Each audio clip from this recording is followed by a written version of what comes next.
Is it okay? Okay.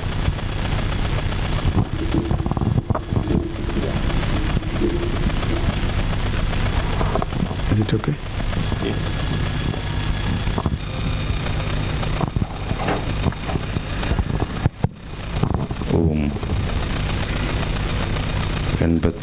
അഞ്ചാം നരേന്ദ്രഭൂഷൺ സ്മാരക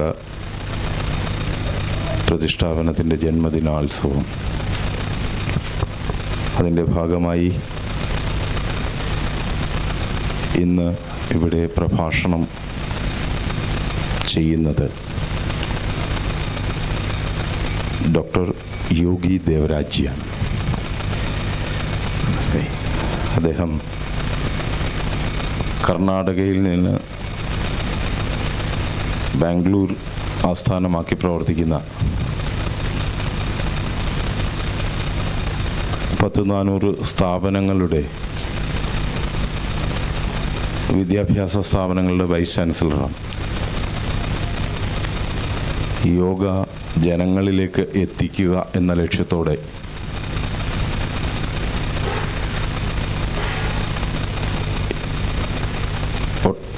കഴിഞ്ഞ ഒട്ടേറെ കാലമായി ഭാരതത്തിലാകമാനം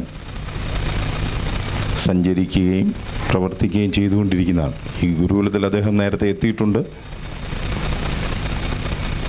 അതിൻ്റെ ഭാഗമായി അന്ന് ഗുരുകുലം ആവശ്യപ്പെട്ടതനുസരിച്ചാണ് ഈ പ്രോഗ്രാമിന് അദ്ദേഹം ഇന്ന് ഇവിടെ എത്തുന്നത്. ഞാൻ 4:30 പ്രഭാഷണം ആരംഭിക്കേണ്ടത്. യജ്ഞം കൃത്യസമയത്ത് നടന്നിരിക്കുന്നു. നമുക്ക് 4:30 ഈ പ്രഭാഷണം ആരംഭിക്കേണ്ടതുകൊണ്ട് അദ്ദേഹത്തെ നമുക്ക് ഈ പ്രഭാഷണത്തിനായി ക്ഷണിക്കാം. I was telling that you had been to this Gurukulam earlier also, and at that time we requested you to be with us for these birthday celebrations, and you are with us now. Thanks, and we are grateful to you, sir. And he have certain guests also with us. I don't know their name. He will tell you and he will introduce you about them. No. In Gurukula we will not allow like that things. He will tell. Okay. So this is a separate place where only 1 or 2 people will speak. Okay. You can come and sit. Be careful about this. Namaste to everybody. I am B.N. Sudhir from Swami Vivekananda Yoga and Holistic Center, Bangalore. Namaste to Pujya Guruji. And I have with us Sri Hanmantrayappa. He was a superintendent engineer retired from Karnataka government, and he is rendering his services in education, yoga and social service. And we have Mr. Narendrabhooshan Reddy. He is a president of Karnataka Farmers Association also. This is our introduction. Thank you. Yes. His name was Hanmantrayappa. Narendrabhooshan. Welcome, sir. Welcome. So, your subject, you know it? Yes, Atma Darshana Yoga. Atma Darshana Yoga. Let us start, sir. Thank you.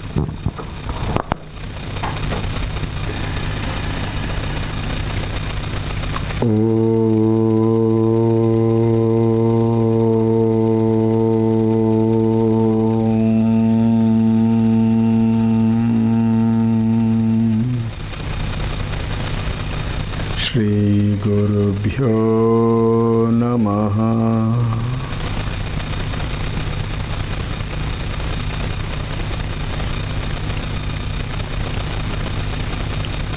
Friends,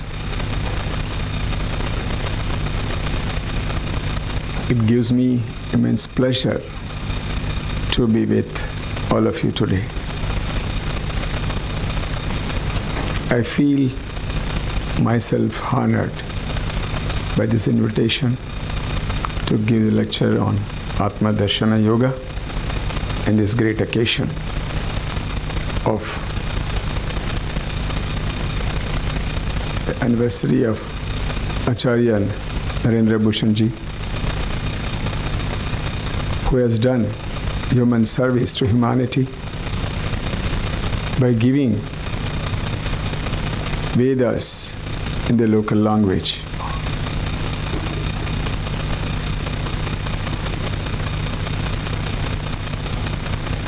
It's very difficult to translate something which is in Sanskrit to the local language, the same effect. But he has done great thing. I think all of us should be grateful to that great soul. Equally, Acharya Shri Veda Prakash ji also equally doing service of giving great knowledge in the path laid down by his father.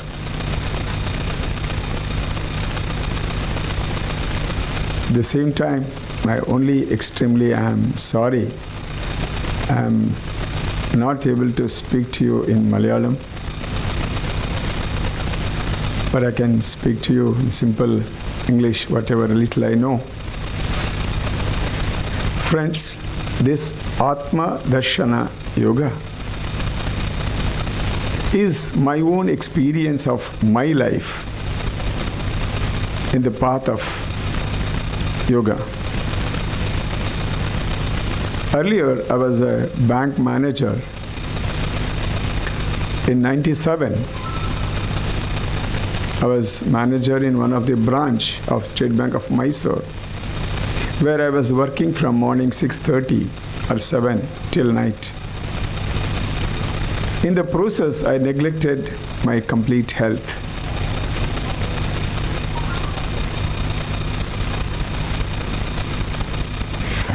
One day, I fell down in the branch itself. Then one of my friend and my guru in yoga, he took me to the hospital. Though I got rid to some extent, I was feeling something wrong in this body. Then I went to yoga on the advice of my doctor, where I learnt alphabets of yoga.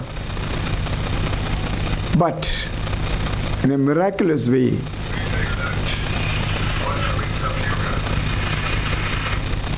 in 15 days, I was able to see the lot of change or the sea change in my health.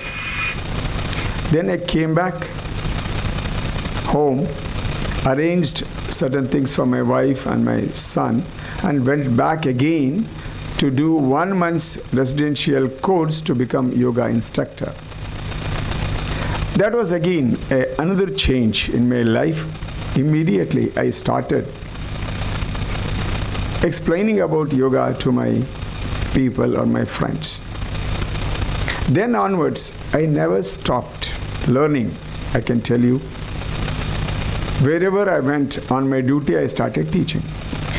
Friends, I must accept it is not teaching, it was all learning only. Even today, while speaking to Acharya Veda Prakash ji in the morning, I was learning a lot of things about Kerala. That is how I feel. Why I am telling this is, only when you understand how I have come to yoga, it becomes real Atma Darshana Yoga. It is my own Atma Darshana Yoga. That is why I am giving this prologue. Then, after 97, the next most important thing is in 2005, I went to do MSc in yoga, where I was listening to Bhagavad Gita every day. Then a thought came, I must do something for my nation. Then one of my teachers asked me to go through the nation. I'm sorry. So that if I know my nation, I can do better service. So I walked from Kanyakumari to New Delhi in 2006. That is from 12th January. I selected that date because it was Swami Vivekananda's birthday and National Youth Day. I reached Delhi on 14th of August 2006. So I was there on the streets of Bharat for 7 months. I had wonderful experience through which I left the bank service itself as soon as I came back in 2007. Then onwards, I merged everything. I started doing again a lot of courses in that. Then 2009, I did state level conference. Then 2012, international conference on yoga and naturopathy. And 2013, with all this experience, we have designed a program called Atma Darshana Yoga. So that is how my whole life experience has become Atma Darshana Yoga. Whatever I was doing counseling, that has given me a lot of inspiration in this program. Friends, this program has already been conducted 88 batches in more than 12, 13 countries, especially in USA, in many cities, both in East Coast and West Coast. So with this preamble, let me come to the subject. The subject is conducted right now for 33 hours. It starts on Sunday evening, 6 o'clock, 6 to 9, that means 3 hours every day, and ends on the next Sunday. That means on Sunday also, morning sessions will be there from morning 6 to 9. What is that we do in this? Friends, this program includes, as explained by Swami Vivekananda, 4 types of yogas: Raja Yoga, Bhakti Yoga, Karma Yoga, and Jnana Yoga. And it starts with the question, who am I? That is a big question, which all of you are aware, as I am very happy to address this to a most knowledgeable group.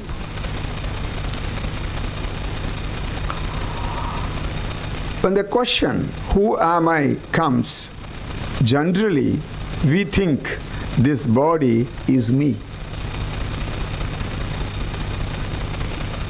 But it is not true 100%, may be true to some extent. How? See, this body is beautiful, wonderful, excellent. It is true that only through this body we are able to achieve anything and everything in this life. But it is also equally true, as soon as the breath goes away from this body is never called with the name also. Nobody will call this body as Devraj.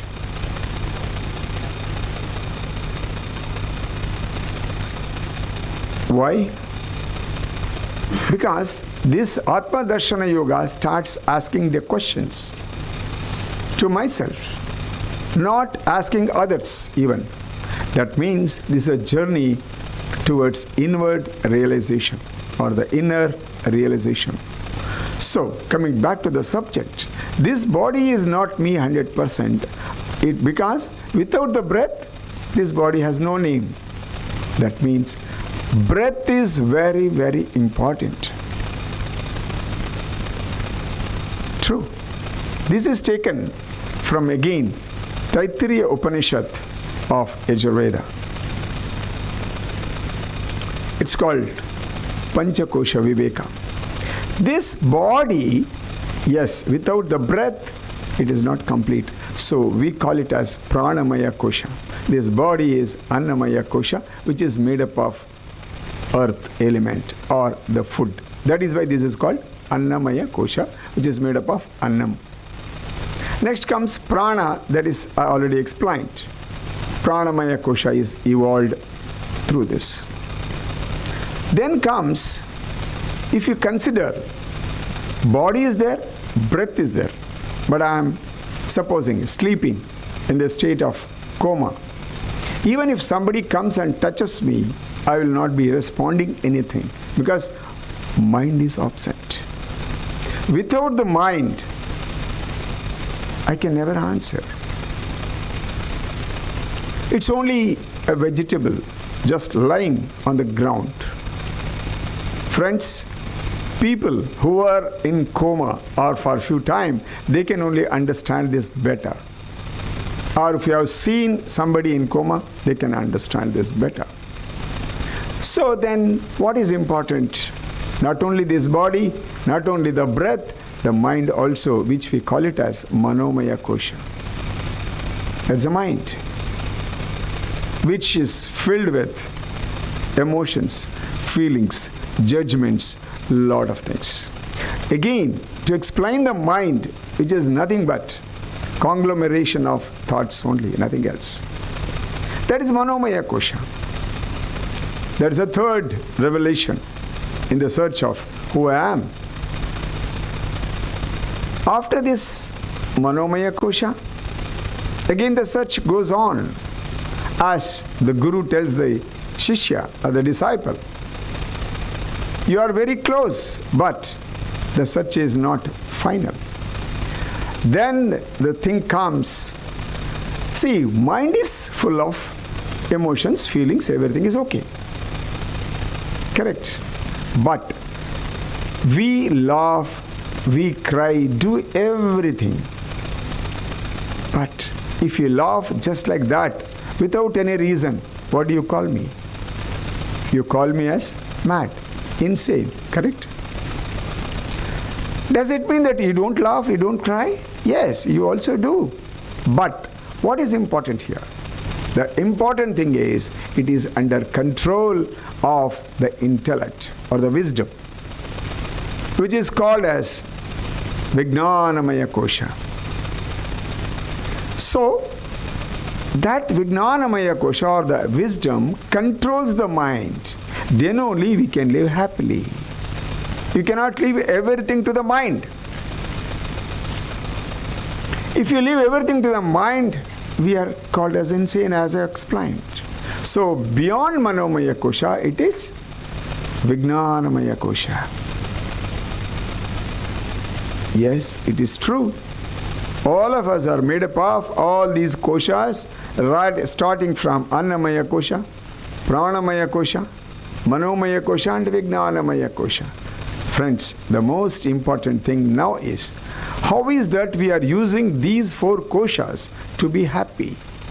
Because the purpose of this life is to be happy and make others happy.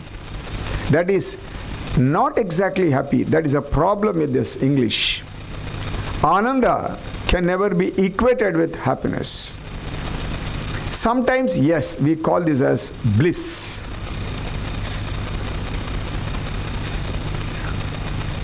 Okay, so we will call this as bliss sheath.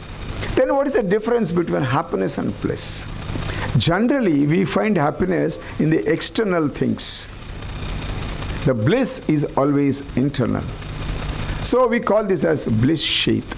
These five koshas make the complete human being. This is explained very well in Upanishad or Taittiriya Upanishad of Yajurveda. This is the first type of understanding we make the people to understand in Atma Darshana Yoga. After this, again, the next thing comes, we come down to the level of Raja Yoga. As I told you, this involves all the four yogas. First, we go with Raja Yoga. Because this Atma Darshana Yoga is taken or created as Kriya Yoga as explained in Patanjali Yoga Sutra. See, we have got Ashtanga Yoga as created by Patanjali Maharshi, Yama, Niyama, yogasana, pranayama, pratyahara, dharana, dhyana, samadhi. In that yama, we have got satya, ahimsa, asteya, aparigraha, brahmacharya. But that is for the external world. Again, I told you, this program is designed for the self-purification. This goes more with niyama. That is shaucha, santosha, tapas, swadhyaya, ishvara pranidha. More so, only tapas, swadhyaya, ishvara pranidha. What is tapas then? Tapas explained here in this program only because all the new people come here for this program.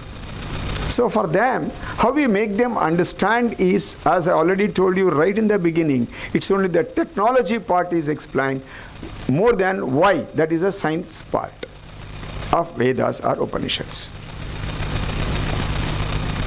Tapas, we tell them, see, look, we have got all indriyas which are oriented towards the external life or the external world. We see a lot of things get disturbed, same thing is internalized. We get ourselves into stress, which is a cause for all the problems in today's life, especially for lifestyle disorders or psychosomatic disorders.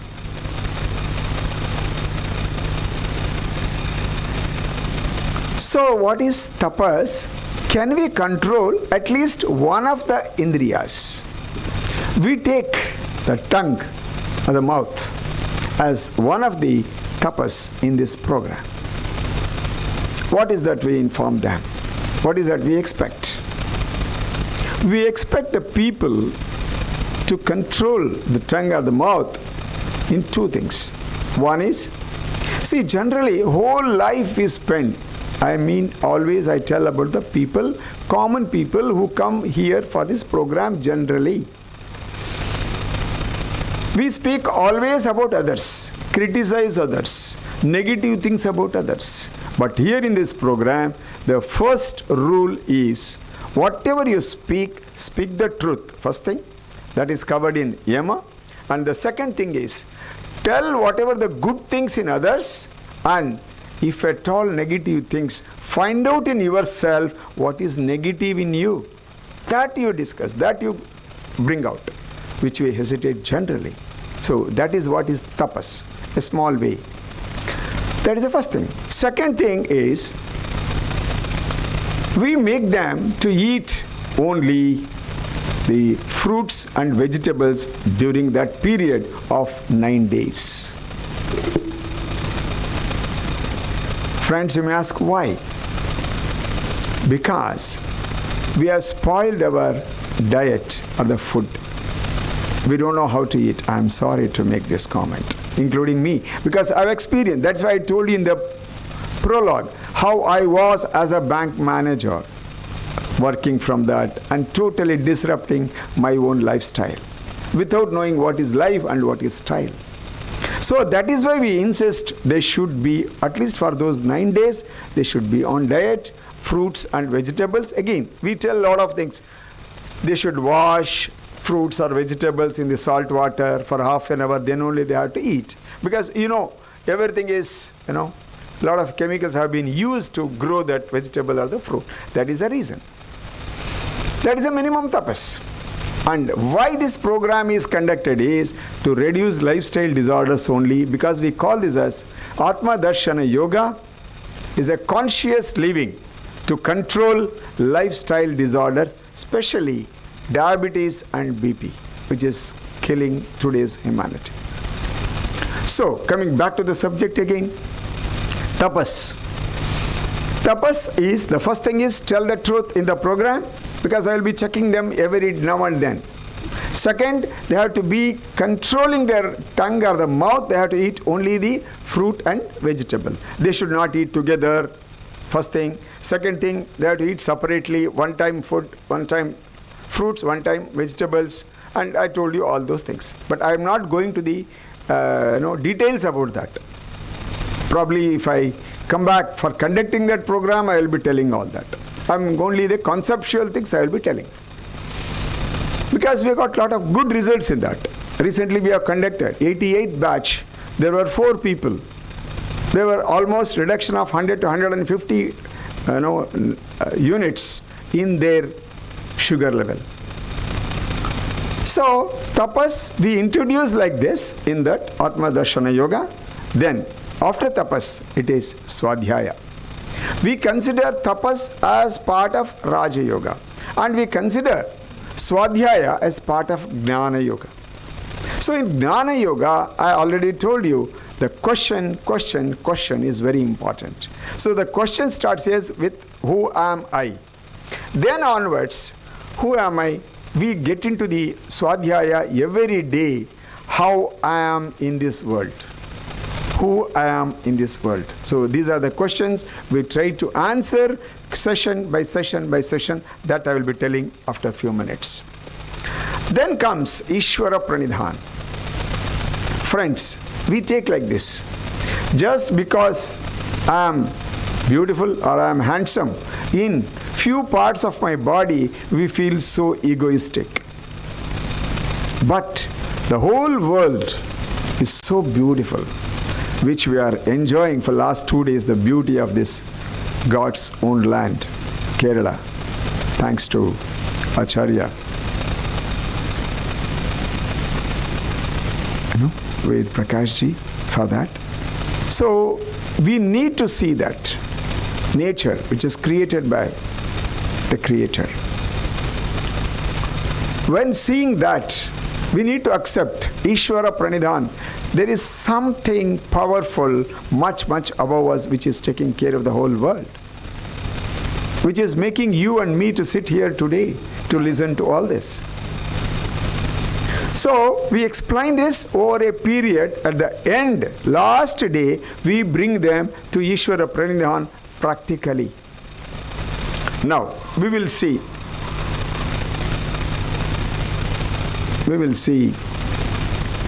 how this takes on. We make them to promise to work on these 3 things: tapas, swadhyaya, Ishvara Pranidhan. Next comes, after the first session, we also make them to get into various groups so that they mix together. Because we are not living in an isolated place or isolated atmosphere. We have to live in the company of others. We have to live in a family. We have to live as a society. We have to live as a community. That is why we make them to mix, though they are unknown. There is a process again. I told you, I will not be telling about the process part in this session. Only the concepts I want to give it to you. After that, they form their own groups. They are supposed to give either the name of the flower, or name of the river, or name of the mountain in Bharat as a name for their group. Then they have to select their leader, and they are expected to give the nicknames for all of them in their group. You may ask again, why the nickname? See, if somebody tells a baldi, sorry, please don't feel bad, because that is how it starts. So we give that name as a baldi for a person who doesn't have hair on the head. Then he may feel in the beginning, hey, what is this happening? But afterwards he gets used to that. That is what happens in the world. So we are making them to understand how the facts are there in this world. So that is why the nickname. Then comes, they have to introduce themselves so that they create the leadership qualities in each and every one. They have to select their leader, and they will introduce everyone. Then comes the second process. They have to sit together by taking the unknown person sitting next to him or face to face, seeing at the eyes, making the promise, praying the God, so that the other person who is sitting with them should get this complete Atma Darshana Yoga. That is what we pray our God for others. So that is what it starts, living for others. This is the program. Then They have to again introduce that each buddy or his friend or a partner without telling anything about himself. That is what I told you in the beginning. It's the introspection of myself, but praising or appreciating the other person. So that is how it goes on. That we make buddies. It goes on. Next, by the time they will be totally start emerging like a one family, which is explained in Vedas again as Vasudhaiva Kutumbakam. That is the first step on the first day itself. Then comes the second session, or if the time permits, there itself we will start, and with the promise of that they will be tying a thread, kankana we call, so that they will take care of each other. Then comes the next day, morning, as I told you, Sunday morning. That day we give them neti to clean their nose, then Vamana Dhoti to clean their stomach. As I told you, this program works on body, mind and Atma, because Atma Darshana Yoga. So we gave them neti, Vamana Dhoti and deep relaxation technique. They get the wonderful thing. After that, when they come back from DRT, we take them for out-of-body experience. They enjoy a lot because de-stressing starts there itself. Next comes, after making the group and everything, we start a program called Life Window. Sorry, I have not brought all those things, but I expect you to visualize and take. This life window consists of 4 windows. The first window tells about I know, you know. This takes into family relationship. That is why this program is also called as Happy Family Yoga. So in this, what happens? The first window is called I know, you know.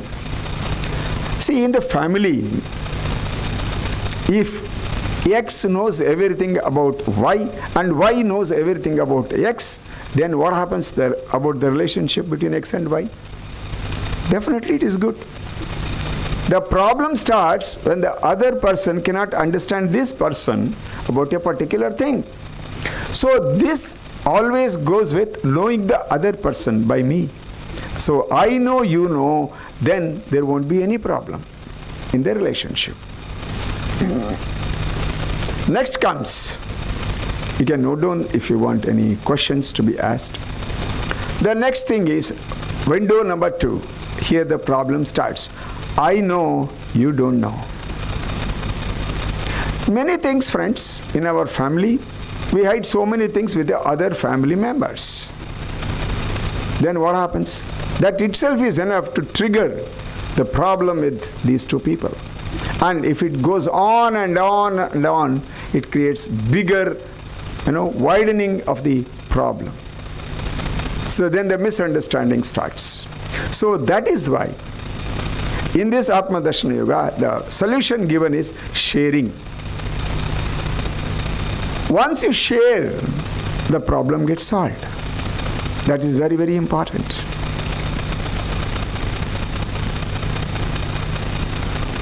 I know, you don't know. Then when I'm sharing, whatever the relationship in that number 2 window will become part of number 1 window. So number 1 window starts expanding. There may be few relationships in my life, in my home, in my family, in number 2, that starts moving from window number 2 to window number 1. Then comes the window number 3. Window number 3 tells, you know, I don't know. See, my face, I cannot see myself.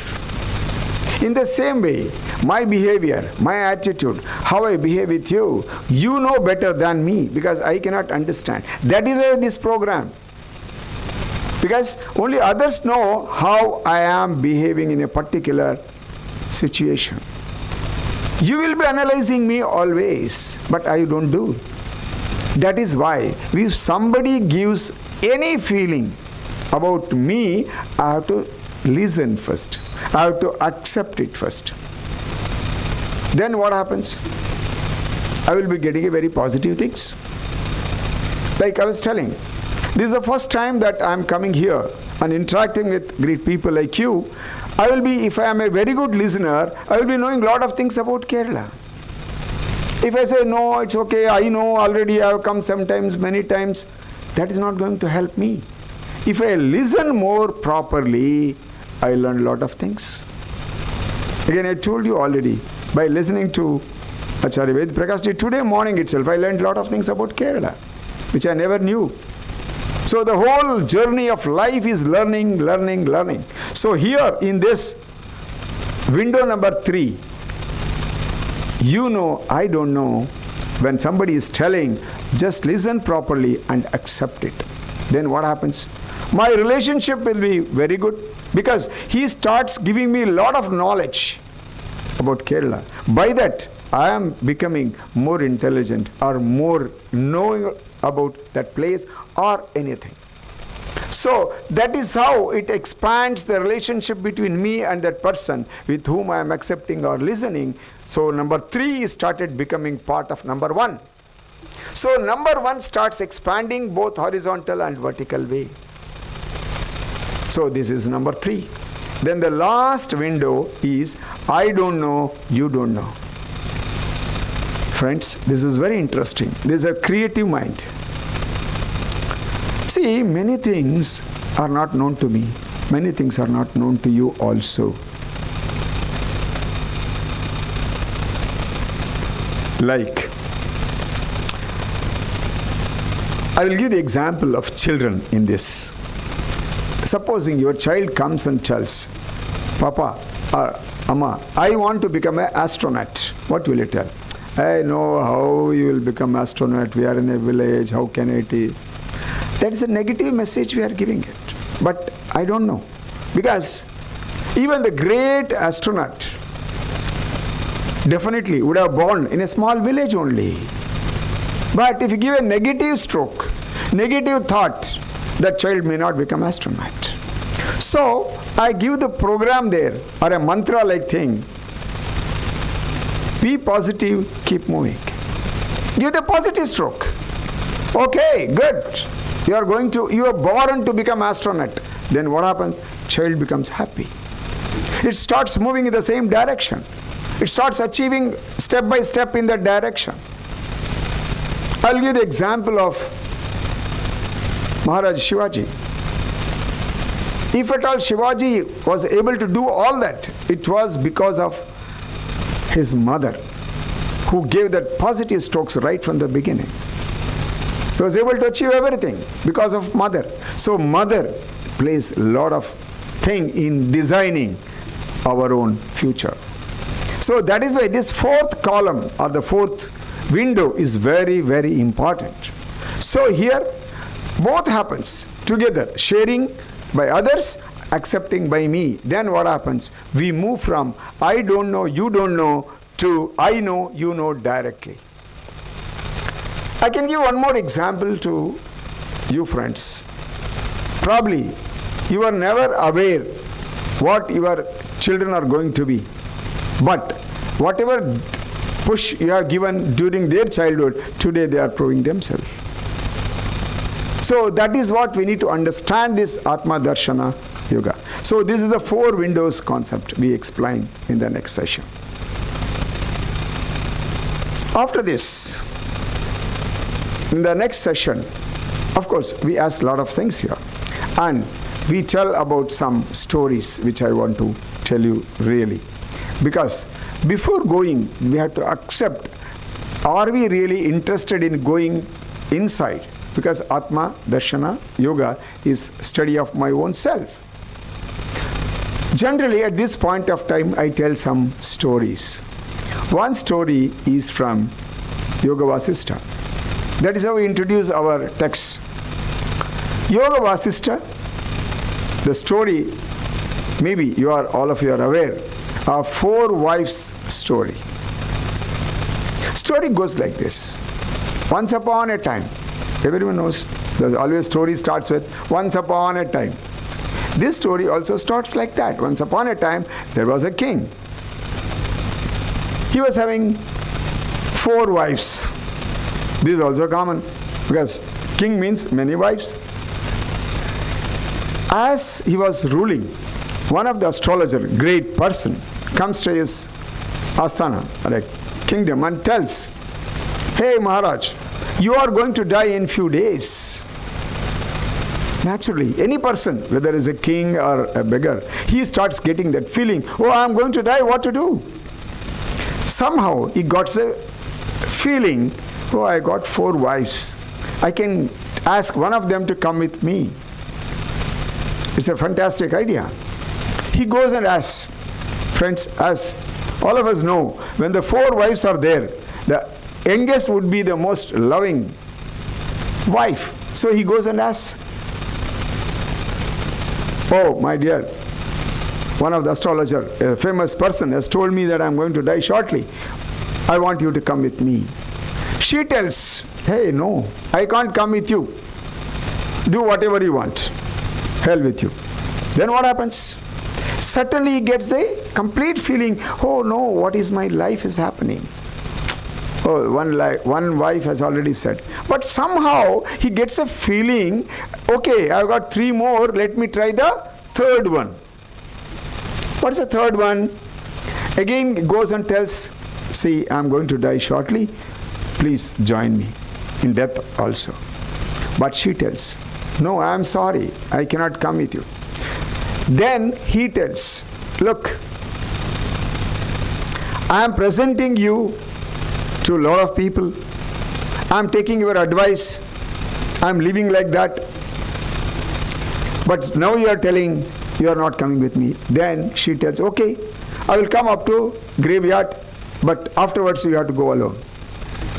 Okay. Then he goes to the 2nd wife and asks the same thing. Then she tells, "I'm waiting for you to die so that I can go with somebody else." That's a real blow. He cannot get up after collapse. Then he tells himself, "Look, I was so much proud of this, but this is what happened." Then he listens to some sound from the back. "Don't worry, Rajan, I am there always with you. I was there with you, I am with you, and I will be with you even when death is there." Friends, this story is not a story, it's a riddle. And each and every one of us have got these 4 wives. Of course, without wasting time, I will be telling you, there we make everyone to answer, think about this. Because this is a lecture. The concept I am going to tell you directly. The 4th wife is our body, which all of us have. We take care of it so much, but it doesn't come along with us when we die. That is the first truth. The second truth comes out in the 3rd wife. Yes, we are proud of so many things. Well, that is our friends and relatives. But nobody will come with us. We have to go alone after death. They may come up to graveyard. That is the truth. So the 3rd wife. And the 2nd wife, what she told? "I'm searching for your death so that I can go to other person." That is our wealth, our property. Yesterday it was my father's, today it is mine, tomorrow it is going to be my son's. Or if there are more sons and daughters, there may be a fight for that. Nobody bothers about this body. So that is the 2nd wife. Then who is the 1st wife? 1st wife is Atma, or the soul, which creaks from backside. I was there, I am with you, and I will be with you. So that is how Atma Darshana Yoga starts. We have to understand all these things. Because We always live with only 4 things: Vyakti, Vastu, Vishaya and Ghatana. Whole day we spend discussing about these 4 only.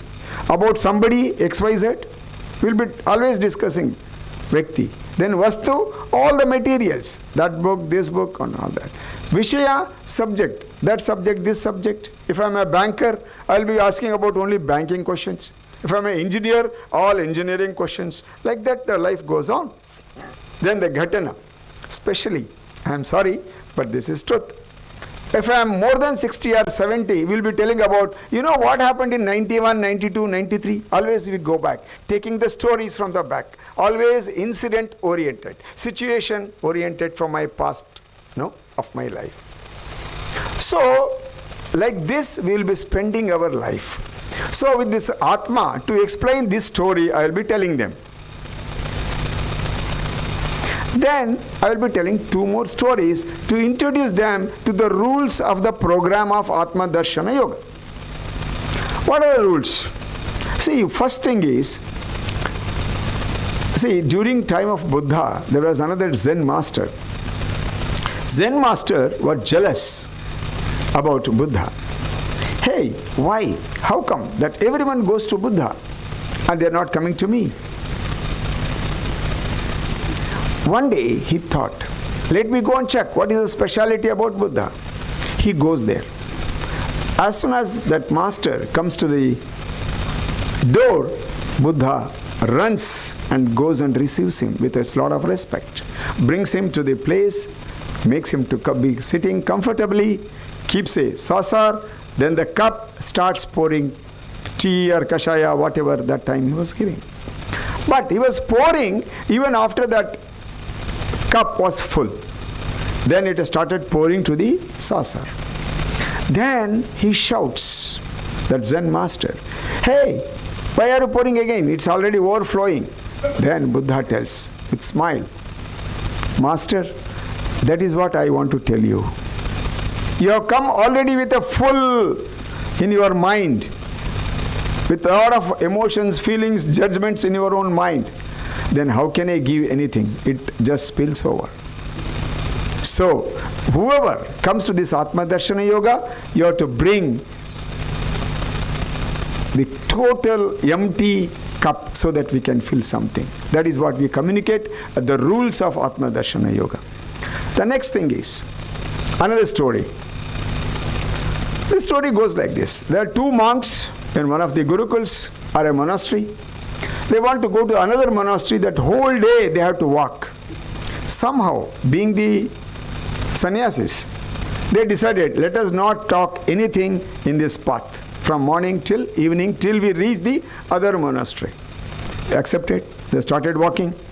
Around 9:30 in the morning, they came up with a stream of water. Then at that time, there was a pregnant woman also wants to cross that stream, but hesitating and fearing to cross that river. Then one of the sannyasin took her and crosses and leaves her there, starts walking. Because they cannot talk anything, so left there and started moving. But the other sannyasin, monk, was always grumbling inside till that he reaches that place. Once after reaching that place, immediately he starts shouting, hey, what did you do? Being the monk, how can you touch a woman? How can you touch a pregnant woman? Oh, started shouting. Then this monk who helped that lady, he tells coolly, see, I left her there itself right in the morning, but still you are carrying. Why? Friends, here the message is, we carry a lot of things in our mind, about so many things, continuously. That creates the stress in our mind, which creates diabetes or BP in our body. So, the message is, in the Atma Darshana Yoga, leave it at that stage. Drop that thing. Tell, drop, keep moving. That is what, be positive, keep moving. Keep moving is very important in this Atma Darshana Yoga. So these are the stories told on the second session or third session, depending upon because it depends on number of participants. Then the real Atma Darshana Yoga starts with the relationship. In that relationship, as we have come to this world, the program starts. The first relationship after coming to this world, the best relationship is only parents, father and mother. So discussion will be on Monday about the parents. We also call this as power of blessings. See, friends, we explained to the participants on that day, parents are the representatives of God. Because God cannot be with everyone. That is why He has created parents. Probably, that's indication today here. In the memory of His Father, He is organizing this. Because the values given, or that heritage, or the culture given by Father is remembered even today. Even after many years of His passing of the physical body, even today, He is here right now. There is a value is being carried. That is what the power of blessings. And we also, to imbibe the culture, we give on that day how to take the blessings from the parents. Friends, this I will get it done even in Western countries. Because this culture of touching the feet completely is there only in our country. Because many people hesitate to touch the feet because of their own faith. I don't know whether you have experienced it or not. Most of the youngsters, that is how the culture is given. That is how the blessings are given. I take the youngest person or youngsters, make them to take blessings by touching the feet. Because this, I told you, is an experimental, experiential science. First thing. Second thing is this is only a conceptual thing. It's very difficult to understand, maybe. Or, because the conceptual may be boring also. Please tell me if it is boring, no problem. Or, I will continue like this. Because it's a wonderful program designed to communicate what our culture has to be communicated to the next generation. After touching the feet, we could see changes on their face, a children's face. We have seen, we have observed.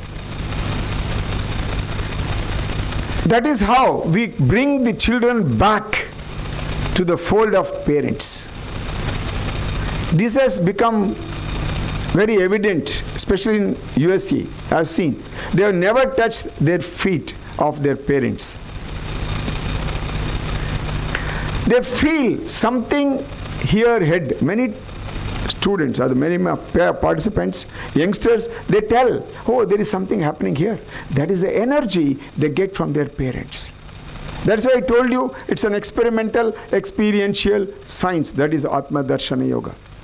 When they touch the feet in a particular way, we tell them how to touch. We will show you how to touch in that program.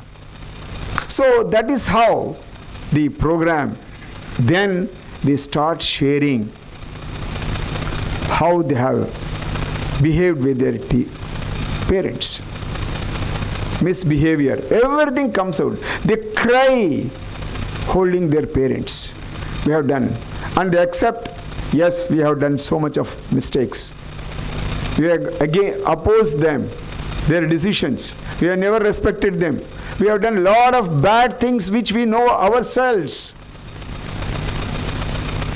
That day, the whole atmosphere will be with emotions about the parents. Many people tell about what they got, how they have been protected, how they have been taken care when they are young. All those things they will shred. That is what happens. That is Atma Darshana Yoga about the parents. They experience the power of blessings by their own, through their parents. And we will ask them on that day. Many people, see, may not be, elders, if they come, they will not be having their parents. But still, they want to remember their parents. Then we will give some suggestions how they can remember. Because they cannot touch the feet, they cannot ask sorry, excuse, nothing. Because they are not there. Then we'll give some suggestions how they can come out of that and how it has affected them. Friends, we have seen many people come out of that problem which they are carrying because they are opposing their parents. I will tell you one example, because all this program is only of my own counseling program conducted for last 25 years in this journey of yoga. One example I must give you. In one of the programs, one boy was sitting in like this, always head down. I asked him on Monday, why you are doing like this? Then he came out, Guruji, my father never loved me at all. What to do? Then I told him, how did you come to know that your father is not loving you? See, we have got two sons. I am the eldest and there is one more younger guy. He brings clothes for my younger brother, not for me. First thing. Second thing, he left me in my grandparents' house and he is taking my younger brother along with him. So he doesn't love me. He has declared, he has judged his father. Then I told him, okay, fine, maybe that is your opinion. Did you ever ask your father, or did you ever told your feelings that I feel that you don't love me? He said, no, I never asked my father. Then I told him, okay, today you go and talk to your father. He told, no, he's not there. He's working for defense. Oh, okay. You talk to him over phone also, no problem. Father is father wherever he is. You just talk to him. Okay. That day, he went and talked to his father. Same thing. Whatever you got feelings, you tell. That's what he told. Father, I feel you don't love me. Then he said, what's the reason? What happened? Why? Then he said these two things. Then he explained, look, I was in a lower rank when you were born, but I love you so much. I wanted you to get the best education. That is why I made you to be with your grandparents in the same school, so that you will get more knowledge. Satisfied? Second, see, you don't bring clothes. See, whenever I come, whenever I get the second child or your brother clothes, I bring for you also. That is what I am bringing once in a year. But I cannot come because I am in a defense. I cannot come every month or every 6 months. So that's why whenever I come, whenever I am getting clothes to your brother, I am getting one pair for you also, bringing all those things in once. You may be feeling that only once you are getting. You are getting as many clothes as your brother is getting. Friends, this shows that that boy started feeling his father is with him. Then what happens? Next day itself, instead of sitting like this, he started sitting like this. Because that power of, whatever he had discussed, came to know that his father is with him. That's enough. Many times we get this feeling, many of us in the society. So all those people who have got that feeling, they come out of that on the first day, that is on Monday. When I explain this power of blessings through the examples, and examples will come in that group itself. And I have seen another girl, I must tell you, on first day, she started crying continuously for half an hour. Started telling, no Guruji, I don't deserve to be living. I should die because so much I have done to my parents. But she is already engineering student. Only girl, because only girl means that's all happens. That is what we explain. What is the problem of single child? Many of us decide only one child is enough. The problems will continue in their life. All those things we'll be discussing on that day. So I'll be living at this stage because concepts, it's difficult. When we conduct the program, you understand, you enjoy, experience more.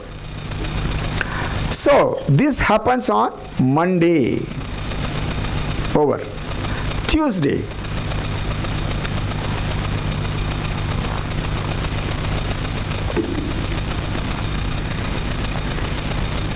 Tuesday, after the birth, what happens? We are also born along with co-borns, brothers and sisters. Friends, here I use great contribution of Sanatana Dharma and explain to them. Generally, here in this great country, Bharat, the eldest sister is always the second mother. Nobody has it to explain.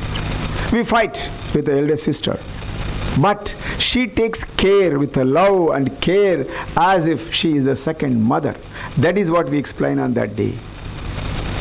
Maybe the eldest brother is like a second father. Then we have to treat, being the eldest brother and sister, treat the youngsters as the son or daughter, like that. That relationship is discussed on Tuesday. Once we discuss on that day, friends, again, I'll tell you, because I've already conducted 88 batches. In one of the batch on Tuesday, we were forced to spend time up to 10:30, 11 o'clock on that day, instead of 9 o'clock in the night. Why? Because so much of emotions will come. Because so much they fight among brothers and sisters in the beginning when they are growing up.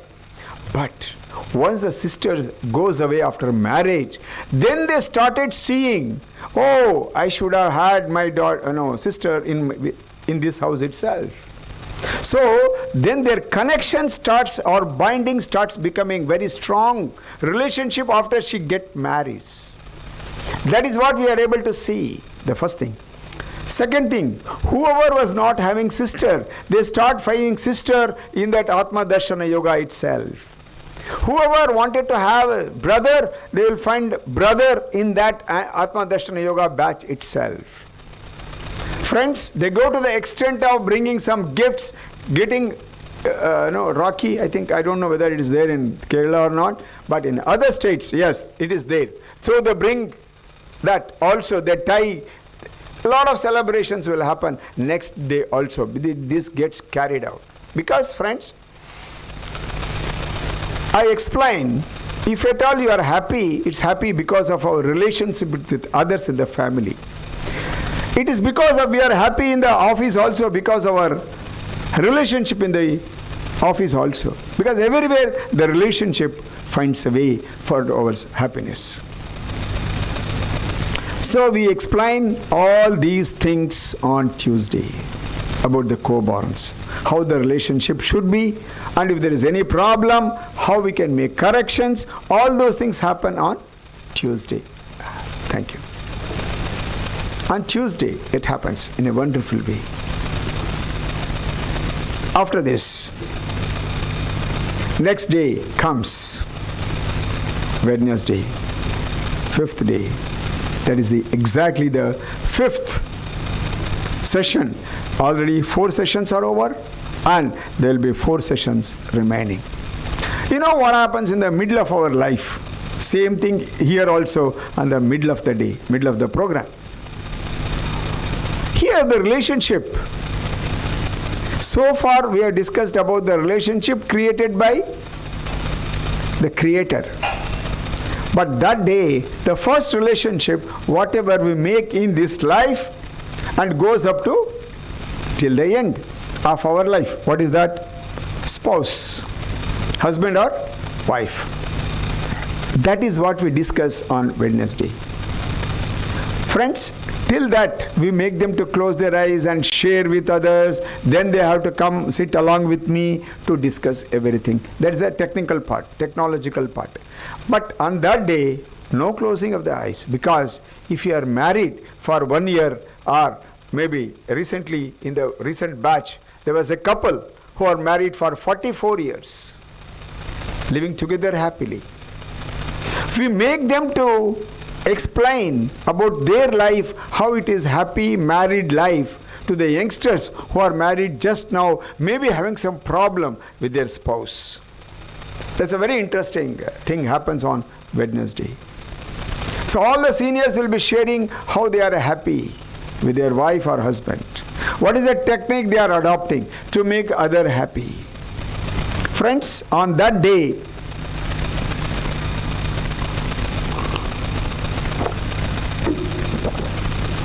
I explain about how this relationship is explained in our spiritual texts or the yogic texts. As all of you know, we have got 4 ashramas: Brahmacharya, Grihastha ashrama, Vanaprastha and Sannyasa ashrama. In the Brahmacharya, we classify purpose of making people understand 25 years each. 25 in Brahmacharya, 25 in Grihastha ashrama, 25 in Vanaprastha, 25 in Sannyasa, so that 100 years we can live happily. Only for the purpose of understanding. Don't take it exactly. So 25 years we are going to learn about Vedas and Upanishads. That is Brahmacharya, that is equated with Samhita of each and every Veda. Then comes the Grihastha ashrama. Again another 25 years. Now, it need not take exactly 25 years, I will explain later. Then comes Brahmanas, where we need to do, as our sisters who are doing this, all the programs in the one's life is for Brahmanas, tells about what is to be done in the married life. Start from Agnihotra, all the programs we have to do, all the samskaras, more samskaras in that period of married life, Grihastha ashrama. And we also explain, during Grihastha ashrama, responsibility is more. We need to take care of our children who are in Brahmacharya. We need to take care of our parents who are in Aranyakas or Vanaprastha, and my grandparents who are in Sannyasa ashrama. All the responsibility of the world is on Grihastha ashrama. Then we also explain about Purusharthas, 4 Purusharthas: Dharma, Artha, Kama, Moksha. How it should be dealt, how the Dharma should lead one through the Artha, Kama and finally Moksha. Then we make them to tell about 3 things, good things about the partner or the spouse, and 3 negative things about himself. That is a very interesting concept here. I told you right in the beginning, Atma Darshana Yoga, self-introspection, Swadhyaya, how I am with my spouse. They have to explain, because the whole concept changes from Wednesday. They have to tell 3 good things about the spouse, and then 3 negative things about himself or herself. At least one most memorable day in their married life. Why? Because we need to establish or re-establish our faith in the other person, so that when you come with a spouse and explain in front of them what is that they are liking in that person, it gives a lot of satisfaction. We have seen, we have observed, in each and every batch we do, other person is happy, or they understand what is there inside. Friends, here I want to explain how the Atma Darshana Yoga takes the comparative study of Western countries and India or Bharat. See here, you can find a lot of people, even I have seen many, they are even above 50 years, they are in a beautiful married life, which is very, very difficult to find in Western countries, especially in US. This is what we bring, make our youngsters to live together happily in a happy married life, which is very, very important to give the new generation or the younger generation how they should live during their married life. All those things will be discussed on Wednesday.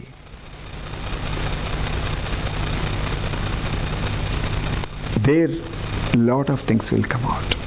Because we are being habituated, seeing the wrong things in others, especially in our own family. But here, we have to say good things about her or him, and also negative things about himself, where there is a possibility of improvement. To explain this or make them to understand, youngsters will be sitting in front of us and they will be asking, what next? How do you want to correct yourself in that relationship? So wonderful thing comes out on that day, on Wednesday. Friends, after this, next comes, after marriage, what? Children. It's a natural way. That is how the Atma Darshana Yoga flows. On Thursday, the next session, we ask the question. As I told you, Gnana Yoga is mixed here. And I'm sorry, I missed it. On Wednesday morning, evening, right in the beginning, we ask, why did you get married? It's a very difficult question to answer for many people. Somebody will say, because my parents arranged, I got married. Somebody feel, I got in love with her or him, I got married. So many such things. But we never understand the purpose of marriage. We explain a lot of things there. Like, it's not just a meeting of two bodies. It's a meeting of two customs, maybe, two cultures, or two nations sometimes. Because whenever I explain US, we see a lot of intercontinental, national marriages happening there. So we explain all that. So that is why one should be careful about marriage much, much earlier, so that we can avoid separation after marriage. So this is explained in a different way in US, different way in Bharat. That is what I do. Because each and every relationship has got its own value system added, through which we need to go ahead in our life. Friends, in this Wednesday's experience, many people, youngsters say, it is good thing we are undergoing this Atma Darshana Yoga. We know what is to be done in marriage. And elder people, they feel, yes, I never understood importance of my spouse in my life. This is what comes out as the understanding. Okay, I'm sorry, I'm taking you back. And then on Thursday, we discuss about children, I told you. Then again, the first thing starts with a question. Why did you get your children? Why? The question. Again, there's a Gnana Yoga part and Swadhyaya part. Why? Just like that happened? No. There's a purpose. So we explain everything there. See, we start reliving through our children.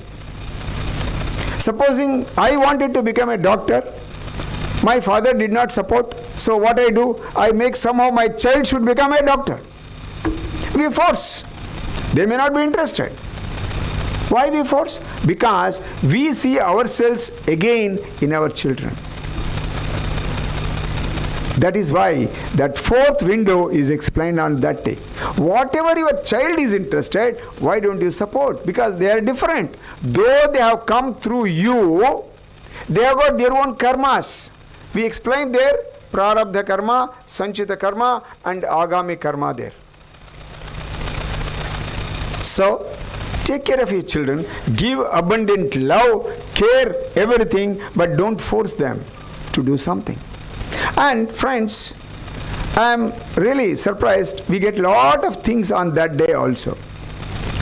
I remember in one of the programs, one mother got up and said, Guruji, even now I love my child very much. Okay, whether son or daughter. How old is she? 23 years. Even today I give food to her in her bedroom. I only spoon feed her.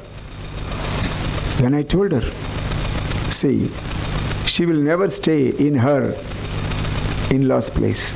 Why? Lord, you cannot never expect any mother-in-law to feed her with spoon going to her bedroom after marriage. So you have to give them proper training before going there. Don't worry, after once she goes, leave her, finished. She has to be on her own. Don't spoon feed afterwards through her mind. Now give her whatever the strength or the courage to her to face the world, including husband's house. That is what we discuss on that day. Friends, on that day, we also discuss one more interesting thing. Generally, mother loves son and father loves daughter. Why? Again, this is a part to a question.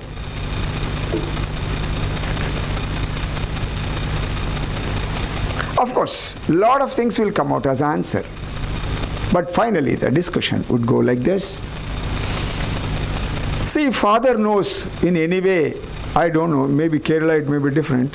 Please excuse me. This is what I tell in other states. Father knows in any case he is going to be with me, son. What is there? Anyway, he is going to possess or continue my life, whatever is there for a long time. He will continue the same life. So he doesn't bother about son much.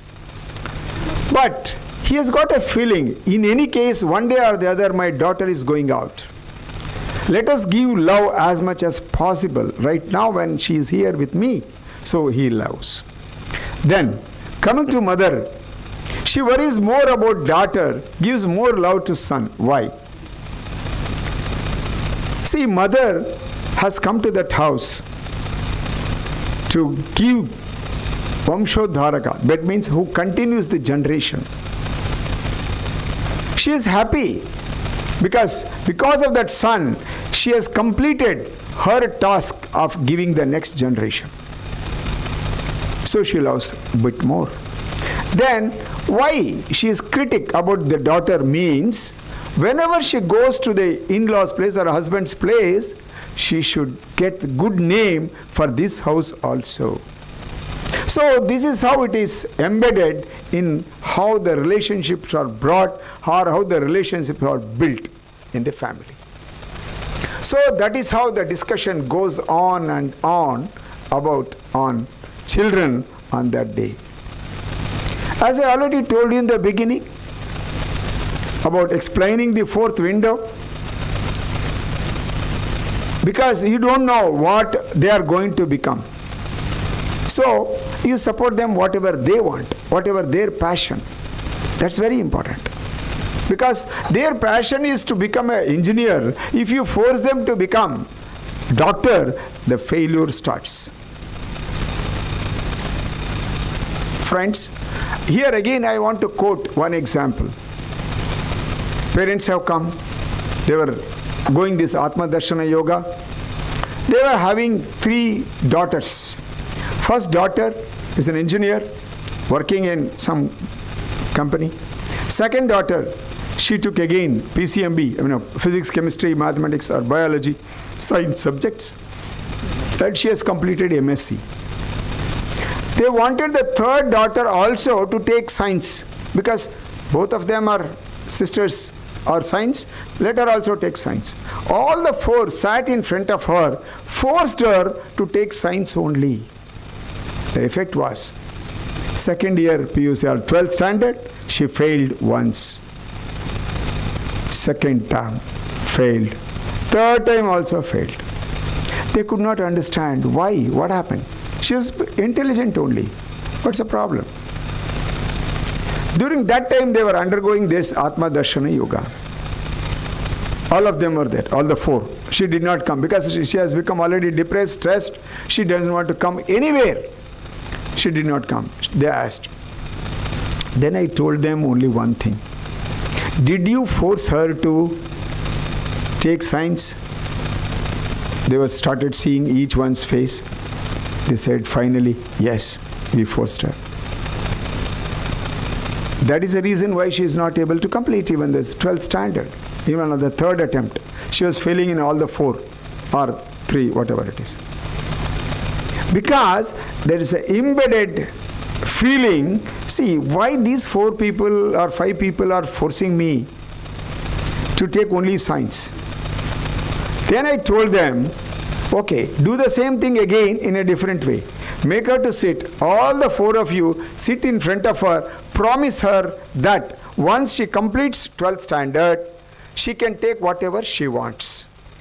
She said, I want to take commerce. Okay, anything you want, no problem. Friends, I will tell you, in the next attempt itself, she completed all the subjects. She got through. Then she joined commerce, and today she has completed MCom in distinction. Of course, she is married and she has got child also. I mean, because my experience is last 25 years, a lot of examples like this. Then, as I told you, I will be explaining about prarabdha karmas and all that. I have to tell you one story also.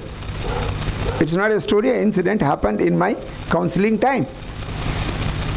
I was conducting a class, then just after the class, one lady got up and said, Guruji, I want to discuss something with you. I said, okay. Then she said, no, I will come to your place wherever you are staying. I want to discuss with you personally, one-on-one. I said, fine. So she came after some time, finishing her work, domestic work. She started pouring down all her life for 2.5 hours. I was just closing my eyes, listening to her carefully. Then at the end of the sharing, she started shouting with crying, why this has happened to me only, Guruji? Why this is to me only? Because I was listening for 2.5 hours already. I told her it is because of two things. The first one, you are having high ego. Because of that, you have not accepted your husband so far. I want to tell you one thing. They are already married for last 7 years, and they were having a 4 years boy, son, having mentally retarded boy. Why this has happened? Then I told, because of ego. And why? Because of your superiority complex. You are thinking you are more intelligent than your own husband. That's why you have not accepted him as husband. That is the result of this baby, 4 years, mentally retarded. Because when you are living together, when you are meeting your husband, if you got that feeling, that is why that has come like this. Many of us will be, even I have seen in many places, whatever you have done, same thing will comes back. That is why one should be very careful. That is what we explain, agami karma. Sanchita karma, again, we need to understand, we have been born here with lot of karmas. And one of my student in USA was telling, Guruji, this prarabdha karma is like a package karma. Yes. That is why, if you ask anybody, are you happy from since your birth till date, they will tell no. If you ask the same person, are you unhappy right from your birth till today? No. Yes. Each and every one is happy as well as unhappy. It's a cycle. It goes on. That is how the package is made. Whatever we have done, either in this life or in the previous life, is coming back to us in the same coin, in the same way. Friends, I must tell you one more very interesting story of a lady whom I met in USA, in Florida, especially in Castleberry Temple near Orlando. She was from Russia, came to USA and settled there. For last 40 years she was there. She was having a liver problem for last 35 years. She could not go back to Russia because that specialist told her, don't go away from Orlando at any cost. You got a lot of problem. When I was taking class, she was in that Castleberry Temple, sitting at the fag end. Then every day, I took for 1 week, every day she was coming front. Last day she was sitting exactly in front of me. Because so much she was interested in yoga. Then after the session was over, she asked me, Guruji, can I come to the next session also, wherever you are taking? I was supposed to go to Daytona Beach, which is 100 kilometers from Orlando. For 3 days, I was supposed to take class. And beauty there in Daytona Beach is, it is on the Atlantic Ocean. I take classes making them to sit in the water of that ocean in the morning facing sun. It is a wonderful thing. When I explained, and there were also some students from Daytona Beach, they explained, why don't you come there? She said, I want to come there. She came there also. She stayed there in one of our friend's house for 3 days. After attending the classes, I was supposed to go to another place in Orlando itself. She asked, can I come there also? I said, okay, fine. Okay, she came there also. Of course, there was only 1 day program. But somehow, after that session, she could not bear. She wanted me badly to discuss one-on-one her problem. Her problem, then I asked her, who is going to drop me back to Castleberry Temple? She said, no, I will do. Because she wanted to talk to me one-on-one. After seeing all these classes, then on the way, she asked, Guruji, can we have a, coffee? Starbucks, because where they can sit for a long time taking coffee for a long time. Okay, I said, fine. If not coffee, she started telling all this story, how she went on in the liver problem. She was having a liver problem for a long time. Because of that, she could not leave or go out of Orlando. She could not go even to Russia, her own native place. Again, she started shouting, crying, why this is to me? Why this is to me? There is no answer. In allopathy, nobody gives answer for this. That is why she was asking me. Then I told her, look, I cannot give you a direct answer, but I will tell you something through which you have to understand. Then I told her, supposing a person is having the profession of kidnapping a child for taking away liver or kidney or something and selling it to somebody for money. Whole life she or he has done. What could be her next life? She said, yes, I got it. Something like that you would have done. That is why you are born like this. So we have to understand our own life. Why I am like this? You will get answer. But you have to go inside, not outside. Don't ask anybody else. You have to go inside, ask yourself. Why I am like this means, this is what. You have done something to somebody somewhere in your past life. That is why I am facing all this. That's the answer. So this is what we explain on that day, on Thursday. Then on Friday, the next day, we see all the relationships right from parents, father, mother, then comes brother and sisters, then comes husband or wife, then comes children, then the next remaining things are, for the modern world, boss and colleague. This is also a relationship, because many people get stress because of boss and colleague, or maybe friends and relatives. These are the 4 relationships we take on Friday. On Friday, friends, because I cannot ask them to tell everything everywhere, and already they are already used to sharing, I will tell my own life on that day. On that day, we take the example of a quotation from Benjamin Franklin. Be social with some, familiar with few, friend to one, enemy to none. If that is your life, you will enjoy, you will not have much problems. Otherwise, what happens? We explain. See, friends or relatives club together. As I explained in the first session or the first day about the 4 wives for everyone. Here I explained it more. See, friends or relatives are very close to us only when we have got position, money, or when we are very good, everyone will be there. When there is a problem, nobody will be there. But he is a real friend or a relative, that is a testing time. I explain about how I have faced. All the relatives will go away if you are in a problem. All the friends will go away.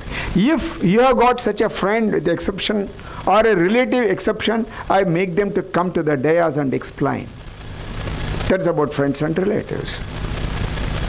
Then comes boss and colleague. Boss is always right. Allow him to speak, allow him to do. But if you want to challenge him, get yourself more knowledge, more educated, more degrees or whatever the Western world wants, then you can cross over him or you can become much stronger than your own boss. I'll give some examples also. Supposing you are a constable, you feel your SI, immediate boss, is creating a lot of problem to you. You complete IPS, then what? You will become DYSP, SP straight. Your SI, your CI, nobody can touch you also. God has given all the energy with us, but we have to think what is that we want. That is why on the first day we ask, what is the purpose of your life and who are you? Why you have come to this world? Understand yourself, so that gives the motivation. You can challenge the whole world. You think whatever the way you want to give, contribute to this world, you give it. You need not bother about anything. That is a basic thing in Atma Darshana Yoga. Once you know the purpose of your life, you need not bother about other things. Just be positive, keep moving. All these things are discussed on Friday. Many people, in fact, left their job because of my speech on Friday, because of the discussion on Friday. If it is so difficult, because of that you got BP, diabetes, all the problems, leave that job. Many people in Bangalore, many people are working in the night shift continuously. I just tell them, you are a slave. I am sorry to tell you, you are a slave to America for the purpose of few dollars. You think how you can live without the dollars, without working for America? It is possible. But you are thinking you are a slave for some dollars, you are living like this. Many people have left their job, started their own, because it is here. You can become. So that is the inspiration or motivation they get on Friday. Friends, that is how Atma Darshana Yoga keeps moving. Then comes last but one day, that is Saturday. Saturday, as I told you in the beginning, it is tapas, swadhyaya, Ishvara pranidhan. On Saturday, we take people to the height of swadhyaya. Till that, they would have done tapas more. On swadhyaya on Saturday, we take them through the chart called life chart. First day, life window. Last day, life chart. What does it tell? We take through all these relationships, whatever we have discussed so far, from Saturday till Friday. That too, not clubbing as parents, no, mother, because she is the one who gave our link to this world. That day, Swadhyaya means how it comes. We ask all the mothers on that day, you are a mother. But you find out yourself, are you a mother like whatever we study in our epics? That day we make them to know something about our epics Ramayana and Mahabharata. We make them to find out who is a real mother as per your knowledge. Ideal mother from Mahabharata and Ramayana. Some people tell so many things, so many characters. Then, not only that, we also teach them how to come to the dais and present their case. If somebody tells Kausalya, mother of Rama, is the ideal mother, it's not enough. Come to the dais, speak. What is that speciality in Mother Kausalya to say she is the great mother? Somebody will come, somebody will fail, somebody will establish, yes. We make them more than the majority raise their hands, yes, Kausalya is mother. Not only mother, the presentation of the participant is also so great, everyone will raise their hand. After that, Somebody will write the name of Kausalya as ideal mother. Then comes, that is not enough in our life. We need to find out whether anybody in our life who is not in that group is model mother like Kausalya in your life. That means you should be observing your life whether my mother is like Kausalya or whether I do have in my own surrounding whether a mother like Kausalya. Because you should be observing your neighbors, your entire community, whether searching for a mother like Kausalya. We will find out somebody, they will come and explain how she is like model in my life. Then we will take her name also. And third and the final is self. There is another column. What is self? In that group itself, in that batch itself, whether by observing all the mothers, they were able to find out somebody in that group itself. Yes. Because whatever they have shared on Monday, they will decide who is mother on that day. She will be the self. So, we will be finding the ideal mother, model mother, and self mother in that group itself. Friends, the journey goes like that. Taking father, ideal father. Somebody tells Dashratha. How Dashratha is ideal father? Somebody may tell Janaka is ideal father. But how? Somebody has to come and explain. So that improves their presentation skills on that day. And others accept. And somebody, I have seen many people, many participants feel, oh Guruji, first time we are learning or listening to such stories, explaining about the various characters from our epics. So that's about the ideal. Then the model, everywhere it is given how you are observing your surroundings. Friends, here itself I can tell you, how do you feel Amma as model here, isn't it? It's only because of Amma he is able to continue the path laid down by father. So that is the link. That is how we have to start observing, recognizing or respecting such values are given by mothers or fathers or any relationship. So we continue like this, each and every relationship.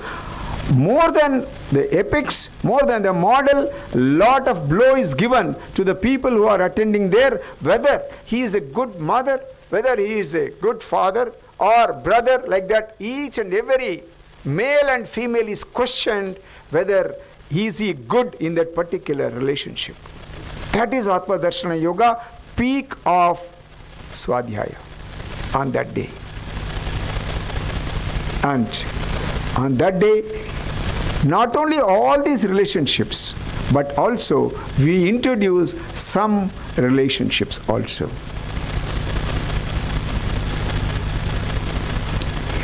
One relationship is Guru. See, we know as Indians or Bharat people, Guru is important in one's life. Even while telling about the friend also I told you, be friend to one means he could be Guru. How? Though the parents, mother and father are great in one's life, who will tell they are great? It is Guru. That is why we use Pitru Devo Bhava, Matru Devo Bhava, Atiti Devo. All these things, who tells? Guru only. So without Guru, one's life is waste. So one has to find his own Guru in his life. There is a rich tradition in Bharat about Guru system.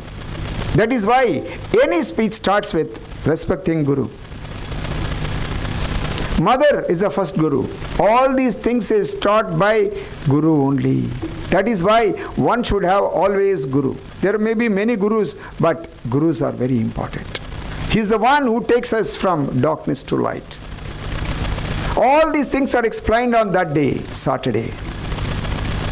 Then after Guru, it's God or the Creator. All of us are his puppets in his hand. But we should understand what is the purpose. Again, the first day, purpose of our life is explained again. We have come with a specific purpose. Like Acharya Veda Prakash Ji is here because he has to continue the path laid down by Acharya Narendrabhooshan Ji in his life. That is the purpose. Till he identifies himself with that, he cannot move. After understanding the path is clear, goal is clear, his journey has started. This is Atma Darshana Yoga. This is Guru's part and God's part. Then comes self. That is what we need to understand through the process of yoga, which I started on the first day, tapas, swadhyaya, Ishvara pranidhan. We have to understand what for here, how much I have understood, how much I can go ahead. What is my goal? What is the path? Is there any person who can support me? That's what I told you. On a Friday, don't worry about others. As long as you are clear about your path and the goal, keep moving. Don't worry about others. So, we mentioned about Akla Chalo, Akla Chalo. That's what Ravindranath Tagore said. Whether somebody supports you or not, you are the person come here with a purpose or the motive or the ambition or the purpose. Keep moving towards that. Don't worry about others. They will support you. Many people will come and support you as long as your sankalpa is positive and towards a goal which is the purpose of your life. There we explain dharma, artha, kama, moksha. That is about self. Then comes unknown. Friends, we get support from lot of unknown people. They just come, support, vanish. I explain about my own life here. I have walked from Kanyakumari to New Delhi in 2006. I told you in the beginning. 12th January I started from Kanyakumari and reached Delhi on 14th of August. 7 months I was on the streets of Bharat. Friends, let me acknowledge, many people supported me during that Padayatra. I used to have my breakfast in one's house. Second, lunch in some other place, dinner in some other's place. Somebody will take care of my press meets. I conducted 40 press meets. 600 speeches I made in various schools, colleges, universities, many places, explaining about necessity of water. Join all the rivers and give water to each and every house or a village by filling up all the rivers. Of course, I am not going about that. I will explain about this unknown. First day, when I was moving from Kanyakumari, my son was doing medical, second year or first year. He told, Appa, even I want to come walk with you on first day. I want to see how you'll walk. Friends, I started around 10 o'clock after praying in Mata Kanyakumari's temple and meditating in Swami Vivekananda's place, thinking about my Bharat. I started walking. Just after walking 6, 7 or 8, 10 kilometers, I got a place called Ramapuram. I can't forget that first experience. On that day, I was felicitated in Kanyakumari by unknown people. I don't know who are they. They came, garlanded me, give me everything. I don't know. My son was wondering, hey, how this can happen? Then, when I reached Ramapuram, he told, because one of the volunteers from RSS, he was with me, he took me to a house. There, 3 persons were standing. One elderly person, then 2 husband and wife. They were doing like this and standing in the gate. My son asked me, Papa, you know them? I said, no. Then why they are standing? I don't know. We went inside. There was a bucket and a mug to wash hands and everything. Went inside. There was a dining table on which plantain leaf, banana leaf, hot rice, sambar, everything was served. Then they asked us to go upstairs. There they put the bed and the fan to relax. Then again my son asked me, Papa, really tell me you don't know them? I said, yes, I don't know. I never came to this place. Then I told my son, this is Bharat. You will never see anywhere in any land Atiti Devo Bhava. That is what our gurus tell. See, here also, I don't know, but still you are listening to me. I know I am not telling something great. I am very poor in Sanskrit. I am very poor in Vedas or Upanishads, but still you are listening to me. Why? This is the bondage is created by this great land. That is Punya Bhumi we call. This is Karma Bhumi we call. That is the influence of this great land. That is why many foreigners come here only for learning. I know one near dam close to this Trivandrum, Swami Shivananda Ashram is there, where a lot of people will come around the world to learn yoga. This Bhumi is like that. This we will understand only when we go out of this land, when we come back. That's a great experience of this great motherland. So, coming back to the story, after Ramapuram, myself, my son and one more volunteer from Sangha, we walked up to Tirupura Kundram, I think. There is a place. There we slept. Then my son got complete confidence I can walk up to Delhi.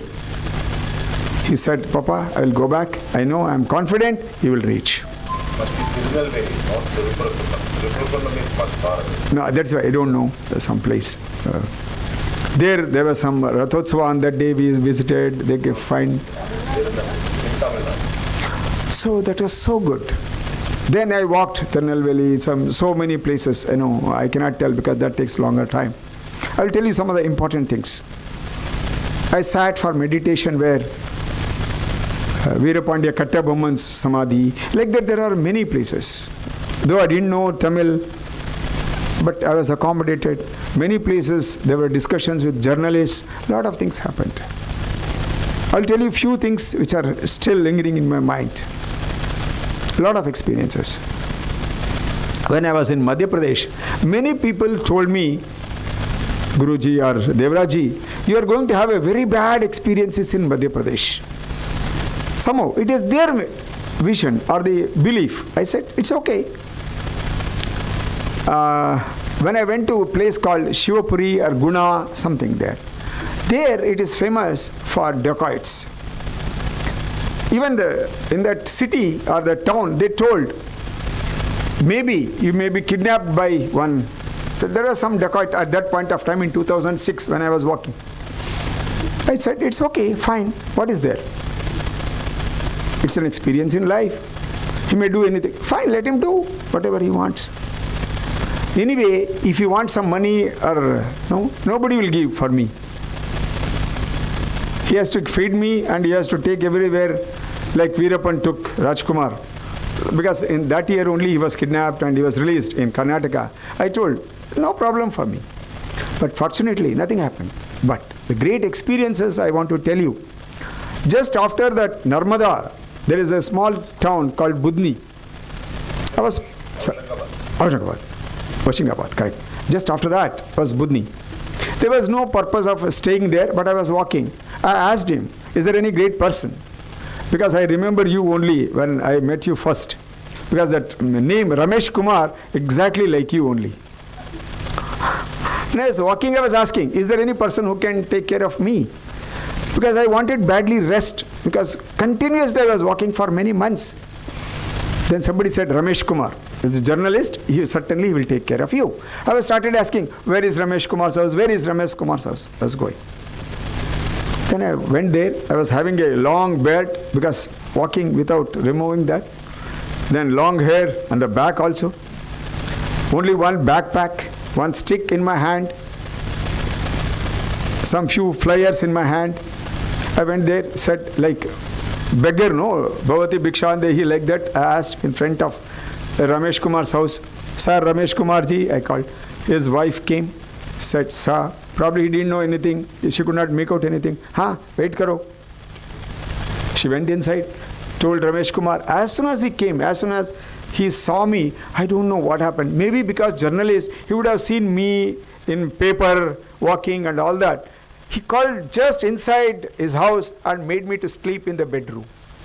I was telling, no, don't worry all these things. Even a charpai is enough for me. I can sleep anywhere. No, he said, he took me to this one and made me to sleep. I slept for 1.5 hours or 2 hours. I got up. By the time I got up, I told you again, experience of Ramapuram, hot food was ready, lunch, I ate. Then immediately said, no, come, we'll go to municipal office where the people are waiting, there is a press meet. Okay, I went there, finished everything. He gave some references to the next village, started walking. Why I am telling is, I wrote a special note on Sri Ramesh Kumarji to the President of India, because I was giving reports on a daily basis to President of India and Prime Minister of India. I have already sent one report from Kanyakumari to Bangalore, another report from Bangalore to Hyderabad, Hyderabad to Nagpur, Nagpur to Bhopal, and Bhopal I was going through that. So I have written a special letter about Ramesh Kumar. Atiti Devo Bhava. That is what I could see on that day. This is my Bharat. I can't forget. Even today I remember that experience. Then, same Madhya Pradesh again, while going further again, maybe you would have seen all those places, you are also getting some, thoughts. Another place, Bina Ganj or Bina, something like that. Small village. Bina? Yeah, I was staying there. One Khan, a Muslim, he came and told me, Devraji, you have to come to my house for sleeping. Hari? All along, that is the first time I was getting an offer to go and sleep in his house. All along, people were asking me to come for lunch, dinner, breakfast. That was a habit. Then why this person is asking? I went there. Friends, I already told you I was totally tired. I was sleeping. I got up again at around 12:30. He was pressing my legs. Maybe he was doing for last 2 hours. I got up immediately and said, Mr. Khan, please don't do this. He told one thing, friends. See, I am not serving you. I am serving your legs, which have brought you from Kanyakumari to this place. The same legs are going to take you to Delhi. I am not serving you. Then what to do? I told him, okay, do it. I slept. Friends, this is Bharat. No, I have, Mama. Thank you. Okay. Thank you. This is Bharat. This is Bharat.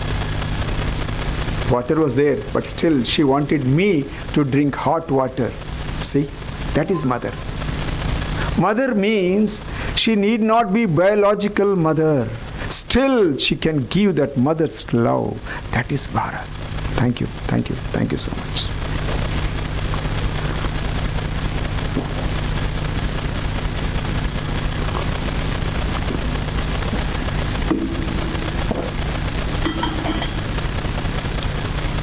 Then, I'll give you one more example. It happened in Madhya Pradesh only. One afternoon, for lunch, I was taken to one house. Exactly. Like, I remembered Ramesh Kumar through him. Now I'm remembering mother only exactly in this example. She came and sat exactly in front of me. I was wondering, and I was feeling shy also why she is coming. And then she brought that fan. She started fanning me.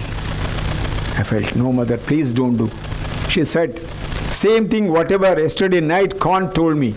I am not serving you. This body I am serving, which is serving the nation. I cannot walk from Kanyakumari to Delhi. But you are walking for the nation. Let me serve this body. I told only one thing. Amma, yes, please. Maybe you are my mother in one of my previous births somewhere. That is why you are able to give this love to me. Like, she can see, mother always takes care of this body immediately. Like, drink hot water only, not the water given 1 hour or 2 hours back.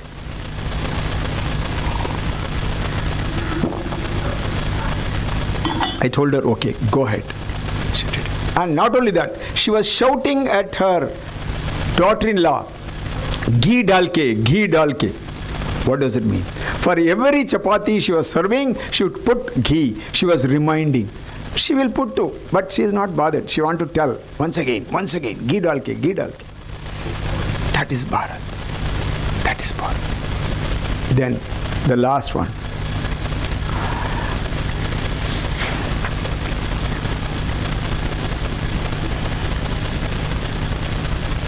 That, oh, I forgot. Many people, then Mehsana I went. It's a border of UP and this one. Whole that Chambal river and Chambal valley, I was walking in the rain. I was totally wet. Next day, I went to one of the schools. When I asked water, they gave me exactly muddy water, which was flowing in that Chambal. Exactly like that. It was more like a tea than water. I drank. Again, I must tell you why I drank that water. See, before going on Padayatra, because I was going for water, one of my relative told, Devraji, at any cost, don't drink water, whatever is available on the way. Drink only Bisleri, Bisleri, Bisleri. I said, yes, why should I argue with him? But, friends, I will tell you, whatever is there from Kanyakumari to till that place, I was drinking that water only. Nothing happened. Because again and again, let me tell you, this is the proudness of this Punya Bhumi. That is what this earth is made of.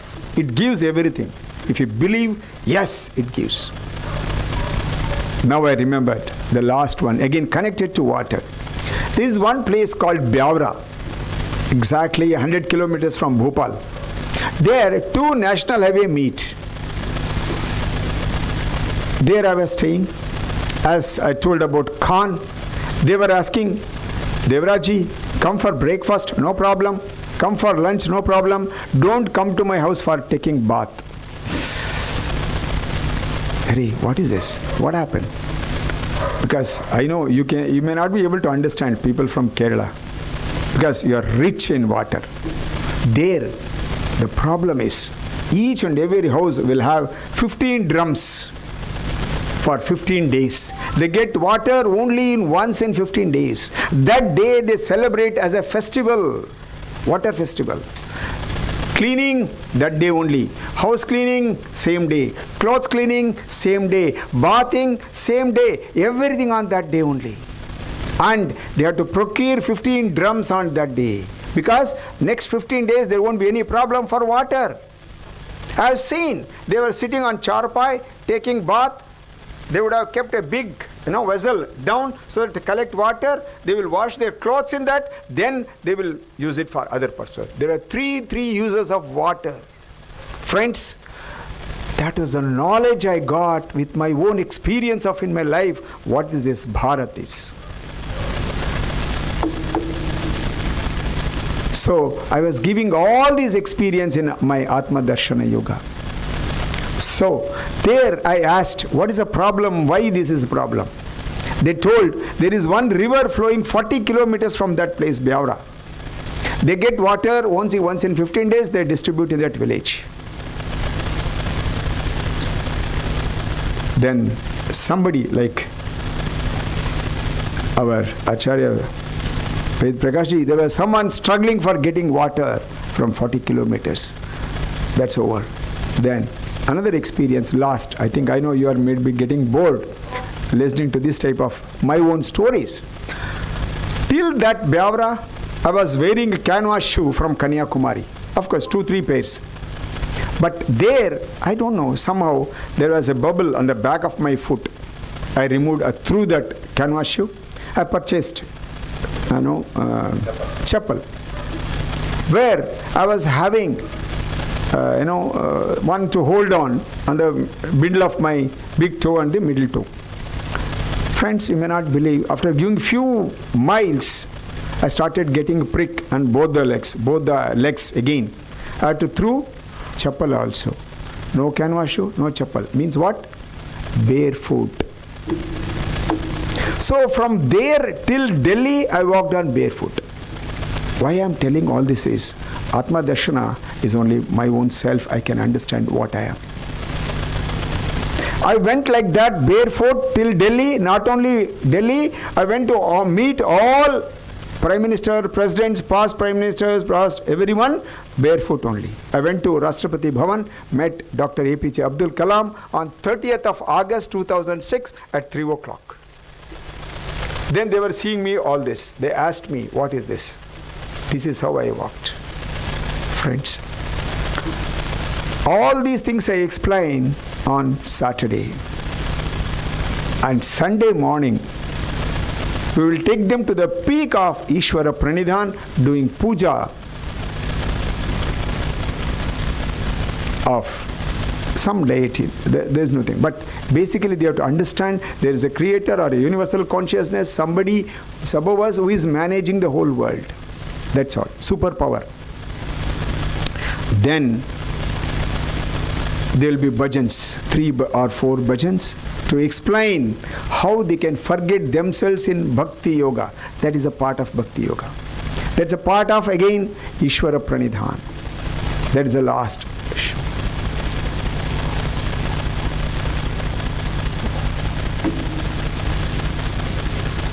Then they would forget themselves by that time. They will be almost in trance. They will be in no thoughts level, thoughtless. We get some blessings also from them, from everyone. I have seen many elderly people touching the feet of younger people because they have learned something from him. That is what happens for next half an hour. After that, because I promise on the first day to all of them, if you do perfectly, on the last day you will be flying with this Atma Darshana Yoga. Friends, they will be really at that stage on that day. Because whoever goes through that diet of fruits and vegetables, we also do the medical checkup on the first day and the last day. We would see, they will also see there is a lot of reduction in their BP, diabetes and weight loss of 4 to 5 kgs in that 9 days.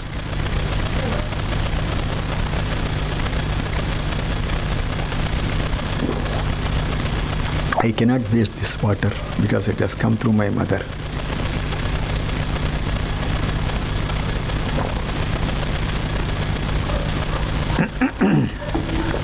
Thank you. So with this we have to bring them, the people who are flying, bring them. So we teach them some asana sessions and advanced asanas, all those things, they will come down. Then we will give them breakfast, idli, because we have to tell them how they can come back to normal food. We will teach all that on that day. And evening they will organize on their own, everything organize, because we would have taught them presentation, how to receive guests, and they will fix the guests themselves. They will organize the program, a very big program. Even last Sunday there was a program was going on in our center with some hundreds of people coming there, explaining, observing. If if husband is coming, not wife will tell there is a glow on my husband's face, or vice versa, like that. We will see a lot of things there. That day, evening, though it is from 6 to 9, many people stay up to 10:30 exchanging their feelings. So this is a gist about Atma Darshana Yoga. So I'll be stopping here. I don't know whether we can have some question and answer session. We can explain. That is why I'm stopping here. I once again thank Acharya Ved Prakash Ji for giving me this great opportunity of sharing Atma Darshana Yoga for last 2 hours with you friends. So session is open to you.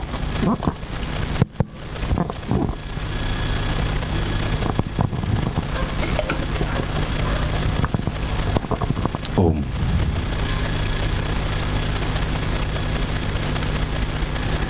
For the last 2 days we are hearing from Karnataka lands, language, usages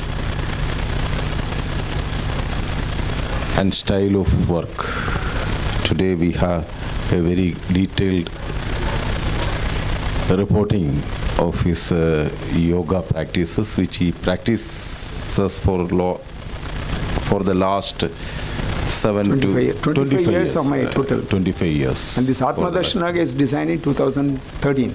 Last 9 years. 9 years. 88 batches over completed. Yeah. So these types of work are going around India, and it gained a momentum. Thank you. For the last some years. We know why it is so. Anyway, Gurukulam is happy to introduce him as a yoga teacher. Today, our session was meant for Saji Chetan. Saji Chetan is with us. So, yesterday's date and today's date, it clashed in a way. So, we want to postpone that yesterday's program to today's, and today's programs to some other day. Anyway, I have informed Sai Chetan, and Sai Chetan cooperated.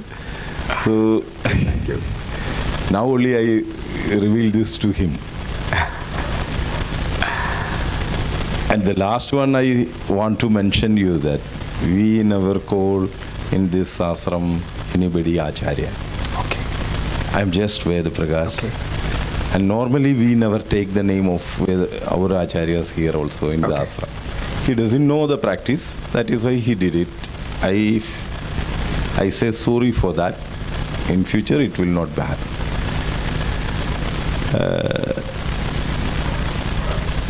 More to the tune, I think today we will not have a very active session of talking because we don't have those persons which are capable of doing it. But I think if anybody wants to ask anything, you can ask that in Malayalam. We will translate it to him in Hindi or in English. He can very well know English and Hindi if anybody wants. Or else we will move to the other session. Any questions from the Saicheta? Yeah. Yoga camp, usually in your center. Yes, sir. No. Many other places. If you can organize a room and some minimum 50-60 people from 20-30 families, I can come down here again for conduct this program. But the thing is, it should be done from Friday to next Sunday only, because 9 days, and there will be 11 sessions of 3 hours each. It is going to be 33 hours. Is it free or you are charging something? It's free. Teaching is free, always. For food and all, accommodation and Exactly, all? and it's on themselves. Yeah, for certification, yes, there will be some nominal charges. So have you got experience with this Panchabhuta Upasana? Panchabhuta Upasana. You mean Akasha, Yeah. Vayu? Yeah. No. It's not very connected. Sir, actually, this is designed as per my own experience with the people, especially during counseling. Because somebody will come with some, I told you, explained also some of the cases. So, see, normal people, this is only for common people who have got problems in that. Okay. I think probably he has said it about the basic structure is from the Yoga Darshana itself, because Ishvara Pranidhana, Pranayama, Yes. he was talking in the same sense itself. So he is following the Patanjali Yoga Darshana. Correct. Dhyana and Samadhi he left, because that too is not the part of a practice well. And probably we must understand the difference between yoga and yogam. Yogam is entirely different thing. Yoga is another thing, but we consider these two as one. For Malayalis, they consider it as one itself. And the exercise part is only asanas. Because Ishvara Pranidhana, Pranayama and all other things are being outdated nowadays. Because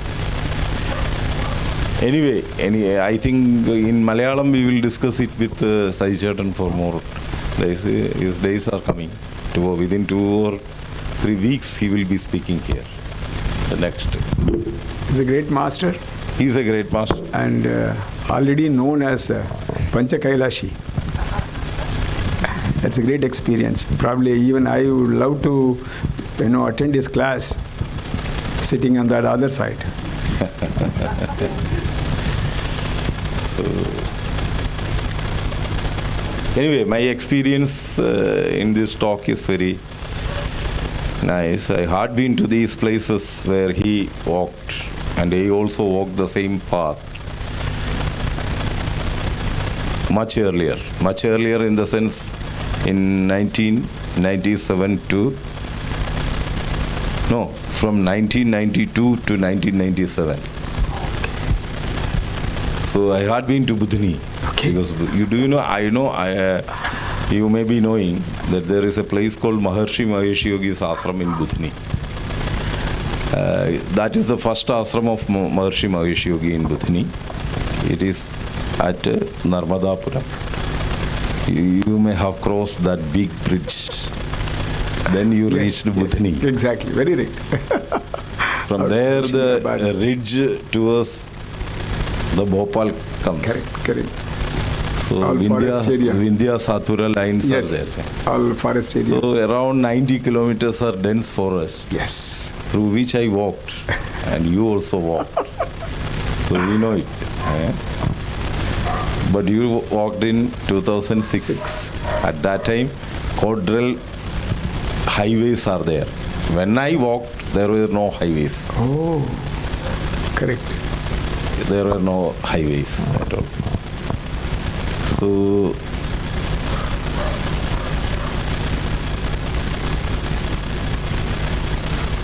any more questions? Nothing? Gopalakrishna sir? Nothing? Radhakrishnan Mundai. And I also request you, all of you are very learned people, you can give any feedback also if there is anything wrong, because I'm a very, very novice in the field of yoga and spirituality. I don't know much because I came to yoga only at the age of 40.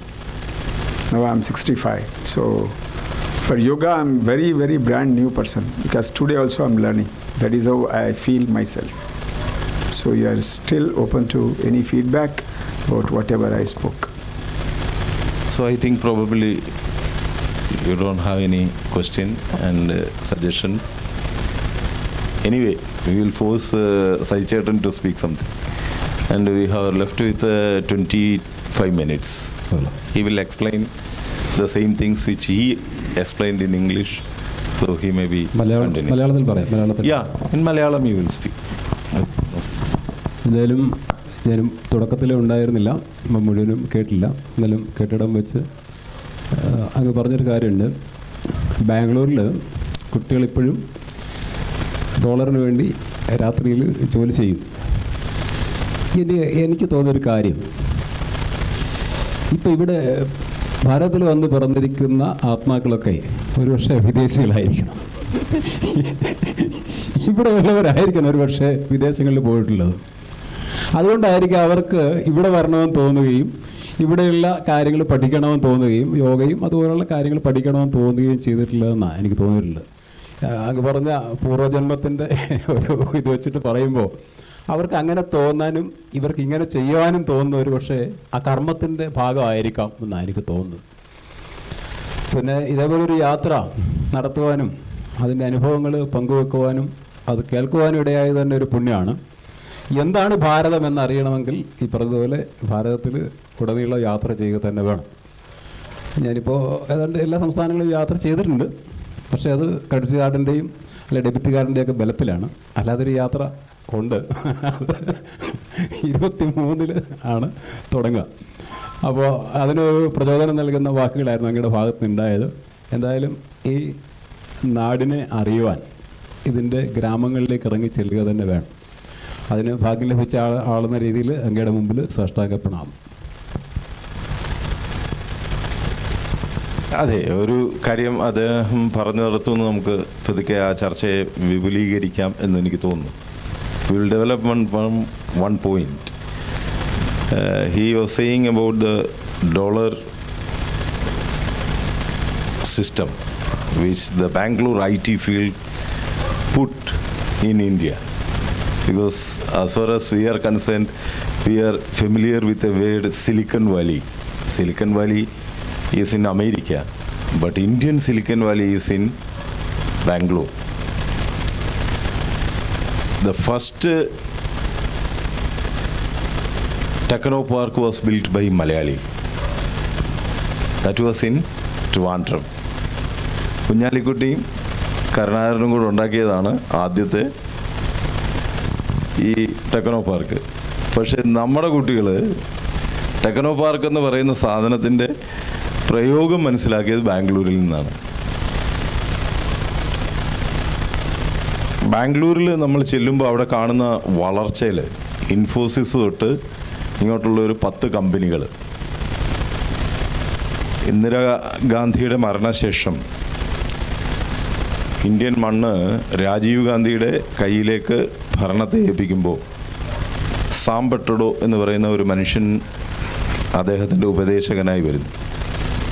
10EB എന്ന് പറയുന്ന ഒരു എക്സ്ചേഞ്ചിൻ്റെ ഡെവലപ്മെൻറ്റുമായിട്ട് ബന്ധപ്പെട്ടാണ് Sam പെട്രഡോ ഇന്ത്യയിലെത്തുന്നത്. അന്നത്തെ engineering skill ഉപയോഗിച്ച് Russian നിർമ്മിതമായിട്ടുള്ള വിമാനങ്ങൾക്ക് software നൽകുന്നതിലേക്ക് വേണ്ടിയിട്ടാണ് ഇന്ത്യയിൽ ആദ്യമായിട്ട് ഈ സോഫ്റ്റ്വെയർ എൻജിനീയറിംഗ് സെക്ഷൻ തുടങ്ങുന്നത്. അന്ന് റഷ്യൻ ഗവൺമെൻറ്റും ഇന്ത്യൻ IT ഡിപ്പാർട്ട്മെൻറ്റും കൂടെ ചേർന്ന് ചെയ്ത ഒരു എഗ്രിമെൻറ്റിൻ്റെ പുറത്താണ് ഇന്ന് നമ്മൾ കാണുന്ന IT എന്ന് പറയുന്ന സാധനം ഡെവലപ്പ് ചെയ്യുന്നത്. ഇത് എനിക്ക് തോന്നുന്നു 84 കഴിഞ്ഞ് 85, 86, 87, 88 ഒക്കെ ആയപ്പോഴത്തേക്ക് ഇവിടുത്തെ എൻജിനീയറിംഗ് സ്കിൽ മൂഡ് ചേഞ്ചായി. അന്ന് ബാംഗ്ലൂരിന് ഇതിനകത്ത് വലിയ ഇൻട്രസ്റ്റ് ഇല്ല. കാരണം Hyderabad was producing a lot of people, engineering people in the IT field. And അവിടെ ഹൈദരാബാദിൽ അവർ വലിയൊരു IT ഫീൽഡ് ക്രിയേറ്റ് ചെയ്തു. അവിടെ വലിയ IT പാർക്കുകൾ സംഭവിക്കുകയും ചെയ്തു. ഇൻഫോസിസിൻ്റെയൊക്കെ ഡെവലപ്മെൻ്റൽ ഇത് സ്ട്രാറ്റജി വായിച്ചാൽ മനസ്സിലാവും. അങ്ങനെ ഇവരാദ്യം അവിടെ പോവുകയും ചെയ്തു. ഹൈദരാബാദിൽ പോയിട്ട് കുറച്ച് പണിയൊക്കെ ചെയ്തു. പക്ഷെ അവിടുത്തെ ചൂട് അവർക്ക് സഹിക്കാൻ പറ്റിയില്ല. ഈ കമ്പ്യൂട്ടറിൻ്റെ AC മെക്കാനിക്കൽ അത് ഭയങ്കര ഹെവി ഡാമേജസ് അവർക്ക് ചെയ്യാൻ തുടങ്ങി. ഒത്തിരി ഇലക്ട്രിസിറ്റി വേണം എന്നുള്ളൊരു കണ്ടീഷനൊക്കെ ആയി. എല്ലായിടും AC വെക്കേണ്ട ഒരു അവസ്ഥയൊക്കെ എത്തി. സോ ബാംഗ്ലൂർ ഈ ഒരു വളരെ തണുപ്പുള്ള പ്രദേശമാണ്. ലാൽബാഗിലൊക്കെ ചെന്നാൽ ഇപ്പോഴും 3 ഒക്കെ മെയിൻറ്റെയിൻ ചെയ്യുന്ന ചില ദിവസങ്ങളുണ്ട്. അന്നേരം അവിടെ അങ്ങനെ ഇത് വന്നു പെട്ടു. IT ഫീൽഡ് അവിടേക്ക് വന്നു പെട്ടു. ഇത് നമ്മുടെ കണ്ണിൻ്റെ മുമ്പിൽ 90കളിൽ കാണുകയാണ്. 85 തൊട്ട് 90, 95 ഒക്കെ ആകുമ്പോഴത്തേക്ക് എന്ത് സംഭവിക്കുന്നു എന്ന് ചോദിച്ചാൽ 95 വിൻഡോസ് എന്ന് പറയുന്ന വിൻഡോസ് 3.1 എന്ന് പറയുന്ന ഒരു ഓപ്ഷൻസിൽ നിന്ന് വിൻഡോസ് 95 ഫസ്റ്റ് വിൻഡോസിൻ്റെ ഒപ്പം ഒരു വർഷം ചേർക്കുന്നത് 95 ആണ്. അന്നേരം വിൻഡോസ് 95 അതുവരെ വിൻഡോസ് 3.1 എന്ന് പറയുന്ന ഒരു വേർഷനായിരുന്നു നമ്മുടെ സമൂഹത്തിൽ മനസ്സിലായിരുന്നത്. അതിനു മുമ്പ് ഒരു ഡിസ്ക് ഓപ്പറേറ്റിംഗ് സിസ്റ്റം എന്ന് പറഞ്ഞിട്ട് ഡോസ് എന്ന് പറയുന്ന ഒരു സിസ്റ്റം ഡോസ് 6.2 വരെ ഡെവലപ്പ് ചെയ്തു. ഡോസ് 1 നിന്ന് ഇതിൽ ഈ കമ്പ്യൂട്ടർ ഡെവലപ്മെൻറ്റുമായിട്ട് ബന്ധപ്പെട്ട് 95 ആയപ്പോൾ ഈ വിൻഡോസ് ഇങ്ങനെ വെളിയിലേക്ക് വന്നതോടുകൂടിയാണ് കേരളത്തിലെ ആൾക്കാർ ഇതിലേക്ക് ശ്രദ്ധ കൊണ്ടുപോകാൻ തുടങ്ങിയത്. എന്ത് സംഭവിച്ചു? കേരളത്തിലാണ് ആദ്യത്തെ ഇത് പണിയുന്നത്.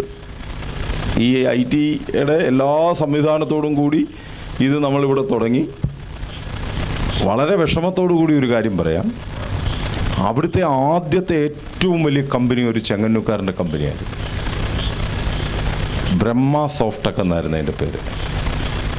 This is the first company which is registered under IT Act. ഒരു മലയാളി ചെങ്ങന്നൂക്കാരൻ. ഇവിടെ ഇരിക്കുന്ന ആർക്കെങ്കിലും അറിയാമോ ആരാണ് അദ്ദേഹം? അല്ല, പാലപ്പള്ളി മഠത്തിലെ ഒരു നമ്പൂതിരിയാണ്. അദ്ദേഹമാണ് ആദ്യത്തെ ഈ ബ്രഹ്മ സോഫ്റ്റ്ടെക് ഇവിടെ തുടങ്ങുന്നത്. അദ്ദേഹം മരിച്ചുപോയി ഈ അടുത്ത സമയത്ത്, റീസെൻ്റായിട്ട്. അദ്ദേഹം ഒന്നും ആയില്ല.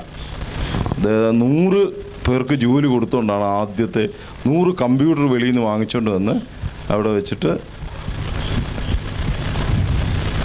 ഇതേ ഉള്ളൂ 100 കമ്പ്യൂട്ടർ വാങ്ങിച്ചുകൊണ്ട് വെച്ചിട്ട് അദ്ദേഹം ഇത് ചെയ്തിട്ടാണ് ഇത് തുടങ്ങി വെച്ച് ബ്രഹ്മ സോഫ്റ്റ്ടെക് തുടങ്ങി വെക്കുന്നത്. ആ കമ്പനി തുടങ്ങിയ സ്പീഡിൽ തന്നെ അടച്ചു. അദ്ദേഹം 200 കോടി രൂപയോളം കടത്തിലാണ് മരിക്കുന്നത്. ആകെ 100 കോടി രൂപയാണ് ഇൻവെസ്റ്റ് ചെയ്തത്. അതായത് ഇത് ചെങ്ങന്നൂരുമായിട്ട് ബന്ധപ്പെട്ടൊരു കഥയും കൂടിയാണ്.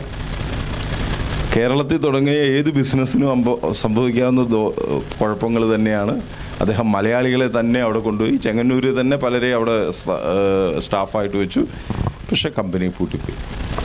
അപ്പോൾ അവിടുന്നാണ് ഈ ബാംഗ്ലൂരിലേക്ക് നമ്മുടെ ജീവിതം പെതുക്കെ ചെന്ന് കയറുന്നത്.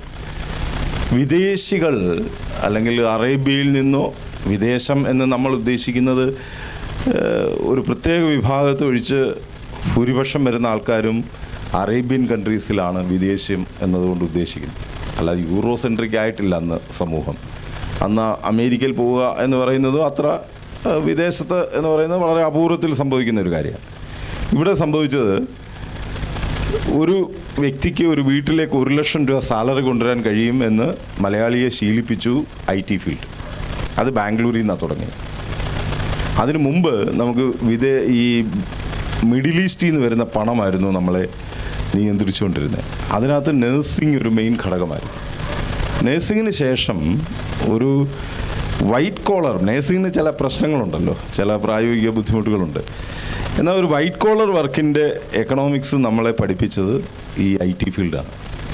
ആദ്യകാലത്തൊക്കെ 3 ലക്ഷം 4 ലക്ഷം വരെയൊക്കെ മന്ത്ലി ഡ്രോ ചെയ്തിരുന്നു. ഇവർ ഇയർലിയാണ് സാലറി പറയുന്നത്. ആ ഇയർലി സാലറിയൊക്കെ ഡെവലപ്പ് ചെയ്യുന്നത് ലേറ്റർ പീരീഡ്സിലാണ്. ബാംഗ്ലൂരിനെ ആകെ മാറ്റിമറിക്കുന്നത് 90s 2000 കൂടി ചേർന്നാണ്. അതിൽ ഏറ്റവും വലിയ കാര്യം 3 കാര്യങ്ങൾ കൊണ്ടായിരുന്നു ബാംഗ്ലൂരിനെ സംബന്ധിച്ച്. ഒന്ന്, ഇൻഫോസിസിൻ്റെ ഡെവലപ്മെൻറ്റ്, പിന്നെ ടാറ്റയുടെ ഡെവലപ്മെൻറ്റ്. അത് പക്ഷേ അതൊക്കെ വന്നത് ഈ ഇൻഫോസിസ് അവിടെ വന്നപ്പോഴാണ് ടാറ്റ ഒക്കെ അവിടേക്ക് വരാൻ തുടങ്ങി. അതുവരെ ഇത് പിടിച്ച് പൂനെ കൊണ്ടുപോകാനൊരു ശ്രമം നടത്തി. പൂനെ കുറച്ചേറെ കാര്യങ്ങൾ നടക്കുന്നുണ്ടായിരുന്നു. അത് കഴിഞ്ഞപ്പോൾ ഹൈദരാബാദ് വീണ്ടും ശക്തമായി. ചന്ദ്രബാബു നായിഡു, അതിൻ്റെയും പിന്നിലൊരു മലയാളിയുണ്ട്, ഒരു ചെങ്ങന്നൂക്കാരനുണ്ട്, നമുക്കറിയില്ല. ചന്ദ്രബാബു നായിഡുവിൻ്റെ IT ഡയറക്ടർ എന്ന് പറയുന്ന ഒരു അശോക് എന്ന് പറയുന്ന ഇടനാട്ടുകാരനാണ്. അദ്ദേഹമാണ് ആദ്യമായിട്ട് ആ സെക്ഷനെ അവിടേക്ക് വലിച്ചു കൊണ്ടുപോയി അതൊരു വലിയ ഇൻഡസ്ട്രി ആക്കാനുള്ള ശ്രമം നടത്തിയത്. നമുക്കിതും അദ്ദേഹത്തെ അറിയത്തില്ല. അദ്ദേഹം ഇപ്പോൾ സെൻട്രൽ ഗവൺമെൻറ്റിൻ്റെ IAS കേഡറിലുണ്ട്. എനിക്ക് തോന്നുന്നു ഗംഗ ആക്ഷൻ പ്ലാനിൻ്റെ ഹെഡ് അദ്ദേഹമാണ് എന്നാണ് എൻ്റെ അവസാനത്തെ അറിവ്. അദ്ദേഹം ചെങ്ങന്നൂക്കാരനാണ്. അന്നേരം ആന്ധ്രയുടെ ഡെവലപ്മെൻറ്റിൽ, പക്ഷേ അത് ചന്ദ്രബാബു നായിഡുവിൻ്റെ രണ്ടാമത്തെ വരവിൽ ഇലക്ഷനിൽ അദ്ദേഹം തോറ്റുപോയി. അതോടുകൂടി ഈ ഇദ്ദേഹത്തെ പിന്നെ അങ്ങ് സെൻട്രലിലേക്ക് ഈ IAS കാരൻ പോകുമായിരുന്നു. ആ പ്രോജക്റ്റ് മുഴുവനാക്കാൻ കഴിഞ്ഞില്ല. പക്ഷേ ബാംഗ്ലൂരിൻ്റെ പ്രത്യേകത എന്താണെന്ന് വെച്ചാൽ, ബാംഗ്ലൂർ എന്നും ഇതിനെ പ്രൊട്ടക്റ്റ് ചെയ്തു. ഒപ്പം ബാംഗ്ലൂരിൽ ആകെ ഉണ്ടായിരുന്ന പ്രശ്നം റോഡിൻ്റെ ഡെവലപ്മെൻറ്റും കൺജഷനുമായിരുന്നു. അതവർ വളരെ ഗംഭീരമായിട്ട് 10-50 റിംഗ് റോഡ്സും ഈ ഫ്ലൈ ഓവറുകൾ വഴി പിന്നെ അവരത് ഓവർകം ചെയ്തു. പക്ഷേ ഈ കേരളം ഇതൊന്നും കണ്ടിട്ട് ഇവിടുത്തെ ആർക്കും ഇതുപോലെ കേരളത്തെ പോലെ ITക്ക് ഡെവലപ്പ് ചെയ്യാൻ പറ്റുന്ന വേറൊരു സ്ഥലം ലോകത്തില്ല, വേറൊരു സ്ഥലമില്ല. പക്ഷേ നമുക്ക് ചെയ്യാൻ ഇപ്പോഴും അറിയത്തില്ല. കാരണം എന്താണ്, ഇപ്പം നമ്മൾ സംസാരിച്ചുകൊണ്ടിരിക്കുന്ന ഇത് ലൈവ് പോകണമെങ്കിൽ അതിനുള്ള ബാൻഡ് വിഡ്ത്ത് തരാൻ ഇവിടുത്തെ ഒരു സർവീസ് പ്രൊവൈഡർക്ക് സാധ്യമല്ല. ബാംഗ്ലൂരിൽ നമ്മൾ ഇതുപോലൊരു പ്രോഗ്രാം നടത്തി അത് ലൈവ് ചെയ്യണമെങ്കിൽ അവരുടെ സ്പീഡ് ഒരിക്കലും താഴേക്ക് പോയില്ല. ഞങ്ങളിവിടെ എത്രയോ സജ്ജീകരണങ്ങൾ ചെയ്തതിന് ശേഷമാണ് നമ്മുടെ ഈ ലൈവ് ഇപ്പം എല്ലാവരും കണ്ടുകൊണ്ടിരിക്കുന്നത്. നമ്മുടെ കറണ്ട് പോകുന്നത് ഇവിടെ ഇപ്പോൾ തന്നെ ഇന്ന് തന്നെ 3 മണിക്കൂറാണ് ഇന്നത്തെ ദിവസം കറണ്ട് കിട്ടിയിരിക്കുന്നത്. ആലോചിച്ച് നോക്കുക, നമുക്ക് ഇത്രയും ഇന്നത്തെ ദിവസം 3 മണിക്കൂറാണ് കറണ്ട് കിട്ടിയിരിക്കുന്നത്, ബാക്കി കറണ്ട് ഇല്ല. എന്നിട്ട് ഒരു മെസ്സേജ് വരും നമുക്ക് ഇത്ര മണി തൊട്ട് ഇത്ര മണി വരെ ഇന്ന് കറണ്ട് കാണത്തില്ല. ഇതാണല്ലോ നമ്മുടെ സ്ഥിതി. കറണ്ടിൻ്റെ സർപ്ലസ് ഇത്രയും ഉണ്ടെന്ന് പറഞ്ഞുകൊണ്ടിരുന്നവർ നമ്മളിപ്പോൾ കറണ്ട് ഇല്ലാത്ത ഒരവസ്ഥയിലേക്ക് നമ്മൾ പൊയ്ക്കൊണ്ടിരിക്കുക. ഞാൻ ചോദിക്കുന്നത്, ബാംഗ്ലൂരിൽ പോലൊരു നഗരത്തിൽ സാധാരണക്കാരൻ ഡോളറിന് വേണ്ടി പണി ചെയ്തതിൻ്റെ പിന്നിൽ ഇവിടുത്തെ ദൈന്യതയുണ്ടായിരുന്നു. ഇന്നത് മാറി വരുന്നുണ്ടെങ്കിൽ ആ മാറി വരുന്ന ലോകത്ത് നിന്നിട്ട് നമുക്ക് യോഗ പറയാനും യോഗം പറയാനും ആധ്യാത്മികത പറയാനും ഒക്കെ വളരെ എളുപ്പമാണ്, വളരെ എളുപ്പമാണ്. പക്ഷെ അത്ര എളുപ്പമല്ല നമ്മുടെ ഒരു 20-30 കൊല്ലം മുമ്പുള്ള സാമൂഹ്യ വ്യവസ്ഥയിൽ നിന്ന് ഈ സമൂഹത്തെ ഉയർത്തിക്കൊണ്ടുവരിക എന്ന് പറയുന്നത്. അതൊരു പല പ്രസ്ഥാനങ്ങൾക്ക് സംഭവിക്കുന്ന കുഴപ്പം എവിടെയാണ് എന്ന് ചോദിച്ചാൽ, ഈ ചിന്തകളൊക്കെ വളരെ നല്ലതാണ്, ഈ ചിന്തകളൊക്കെ വളരെ നല്ലതാണ്. പക്ഷേ നമുക്കിത് നമ്മുടെ ജീവിതത്തിൽ എത്രമാത്രം പകർത്താൻ പറ്റുന്നതാണ്. അതിന് നമുക്ക് സാമ്പത്തികമായ ചുറ്റുപാടുകൾ മെച്ചമാണോ? നമ്മുടെ സാംസ്കാരിക ചുറ്റുപാടുകൾ അതിന് മെച്ചപ്പെട്ടതാണോ?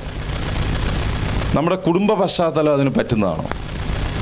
ഇപ്പം IT-യിലേക്ക് ഒരാൾ വന്നു കഴിയുമ്പോൾ പിന്നെ ആ ആൾ ചിന്തിക്കുന്ന രീതികൾക്ക് വ്യത്യാസം വന്നു തുടങ്ങും. അയാളുടെ വീട്, അയാളുടെ ലോകം, ഇതെല്ലാം നമുക്കറിയാം. ഇപ്പം നമുക്ക് ഈ ചുറ്റും നമുക്ക് നോക്കിയറിയാം. കഴിഞ്ഞ 50 കൊല്ലം കൊണ്ട് ചെങ്ങന്നൂർ ടൗണിൽ വന്നിറങ്ങിയിട്ട് ചെങ്ങന്നൂർ അമ്പലത്തിലേക്ക് നടന്നാൽ വന്നിരിക്കുന്ന മാറ്റം. 50 വയസ്സുകാരനാണ് ഞാൻ, അതുകൊണ്ടാണ് ഞാൻ ഈ 50 കൊല്ലം എന്ന് പറയുന്നത്. എൻ്റെ ഈ അവിടുന്ന് ഇങ്ങോട്ട് വന്നാൽ ആകെ കാണാൻ പറ്റുന്ന 4 വീട് 5 വീടായിരുന്നു. 5 വീട് ബാലൻചേട്ടന് നല്ല ഓർമ്മ ഉണ്ട്. 5 വീട് കൂടുതലില്ല. ഇന്ന് ആ സ്ഥാനത്ത് 50 വീട് ഈ റോഡിനകത്തുണ്ട്. നരേന്ദ്രഭൂഷൺ റോഡെന്ന് പറയുന്ന ഈ റോഡിനകത്ത് 50 വീടുകളുണ്ട്. പെട്ടെന്ന് നോക്കുമ്പോൾ ഇല്ലെന്ന് തോന്നും, നമ്മളെല്ലാം ബാധിക്കും ഇല്ലെന്ന്. പക്ഷേ എണ്ണി വരുമ്പോൾ 50 വീടുണ്ട്. കാരണം ഓരോ വീടിനകത്ത് വീട്, വീടിനകത്ത് വീട്.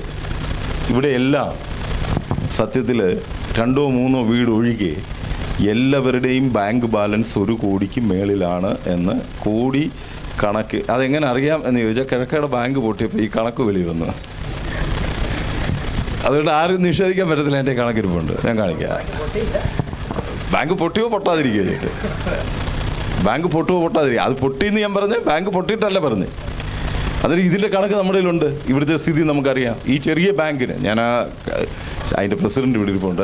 പ്രസിഡന്റിനെ ബുദ്ധിമുട്ടിലാക്കുന്ന ചോദ്യങ്ങൾ നമ്മൾ പറയാൻ പാടില്ല. പക്ഷെ ഞാൻ പറയുന്നത്, ചെറിയൊരു സൊസൈറ്റിക്ക് 50 കോടിയുടെയോ 25, എൻ്റെ ആ സൊസൈറ്റിയെ വിടൂ.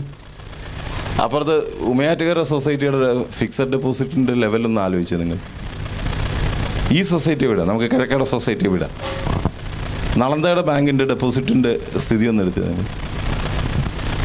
അതൊരു IT ഫീൽഡിൽ നിന്നൊന്നും അല്ല ഈ പണം വന്നിരിക്കുന്നേ. IT ഫീൽഡിലെ പണം ലുക്രേറ്റീവായിട്ട് വേറെ ഏതൊക്കെ മേഖലയിൽ ഡെവലപ്മെൻറ്റിനായിട്ട് കൊടുത്തിരിക്കുകയാണ്.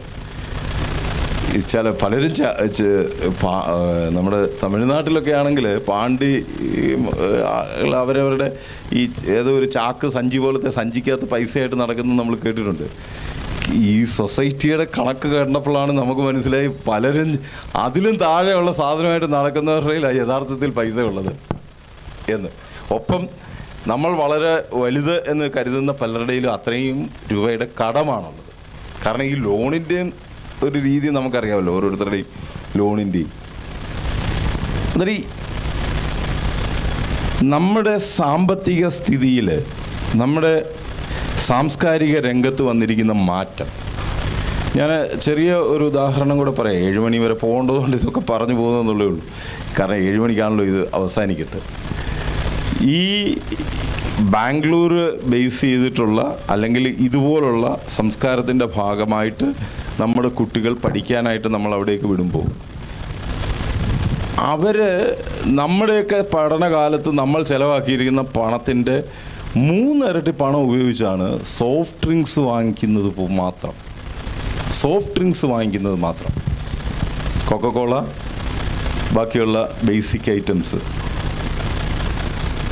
അവരുടെ സോഫ്റ്റ് ഡ്രിങ്ക്സിന് അവർ ചിലവാക്കുന്ന പണം ഒരു കുടുംബത്തിന് ജീവിക്കാൻ പറ്റുന്ന അതിന് അപ്പുറത്തേക്ക് വളരുന്ന എമൗണ്ട് ഉണ്ട് എന്ന് നമ്മൾ പലപ്പോഴും മനസ്സിലാക്കുന്നില്ല.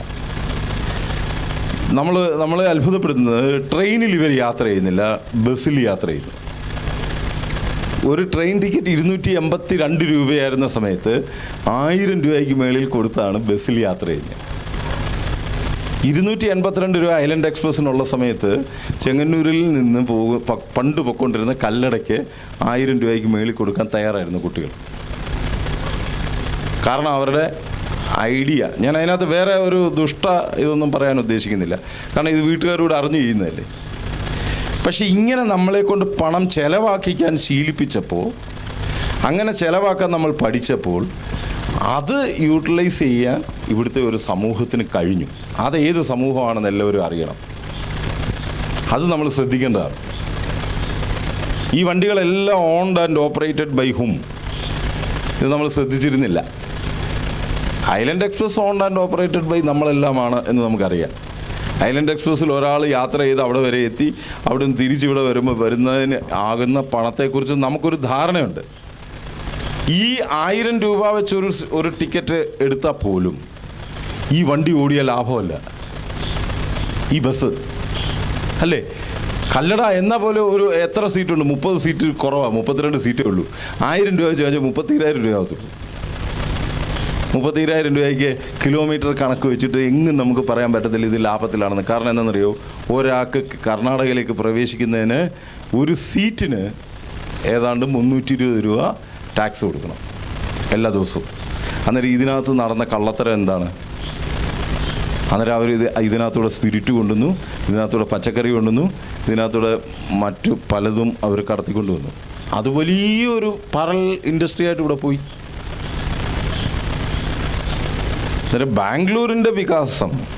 ബാംഗ്ലൂരിൻ്റെ IT ഫീൽഡിൻ്റെ വികാസം കേരളമാണ് ഏറ്റവും വൃത്തികേടായിട്ട് ഉപയോഗിച്ചത്. നമ്മുടെ സാമൂഹ്യ ബന്ധങ്ങളെ അത് നഷ്ടമാക്കി. വീടുകളിൽ നിന്ന് അനേകം പെൺകുട്ടികൾ ഇതര മതസ്ഥരെ വിവാഹം കഴിച്ചു. ആൺകുട്ടികൾ ഡ്രഗ്സിന് അടിമയായി. ഇതൊന്നും ബാംഗ്ലൂരിൻ്റെ കുഴപ്പമല്ല, IT ഫീൽഡിൻ്റെ കുഴപ്പമല്ല. ഇതൊക്കെ ഇന്നും ഇവിടെ നടന്നുകൊണ്ടിരിക്കുന്നതാണ്. ഒത്തിരി കുടുംബങ്ങൾ അനാഥമായത് നമുക്കറിയാം. പ്രത്യേകിച്ച് ഇതിനകത്ത് പെട്ടെന്നറിയാം. ആര്യ സമാജമായിട്ട് ബന്ധപ്പെട്ടിരിക്കുന്നതുകൊണ്ട് വിവാഹത്തിന് ഏറ്റവും കൂടുതൽ ആൾക്കാരെ സമീപിക്കുന്നത് നമ്മളെയാണ്. നമ്മൾ അന്നേരം തന്നെ വിവാഹം നടത്തി കൊടുക്കും. അതിൽ ഇവിടെ വിവാഹം കഴിച്ചവരുടെ വിവാഹത്തിന് പിന്നെ ഞാൻ പോയിട്ട് ആദ്യ വിവാഹമാണോ ഇത് എന്ന് ഞാൻ രസത്തിന് അവരോട് ചോദിച്ചു. ആദ്യ വിവാഹമാണെന്ന് പറഞ്ഞാൽ അവിടുന്ന് ആഹാരം കഴിച്ചിട്ടുണ്ട്. ആ അച്ഛനോ അമ്മയ്ക്കോ അറിയത്തില്ല ഈ കുട്ടി ഇവിടെ വിവാഹം കഴിച്ചതാണ്.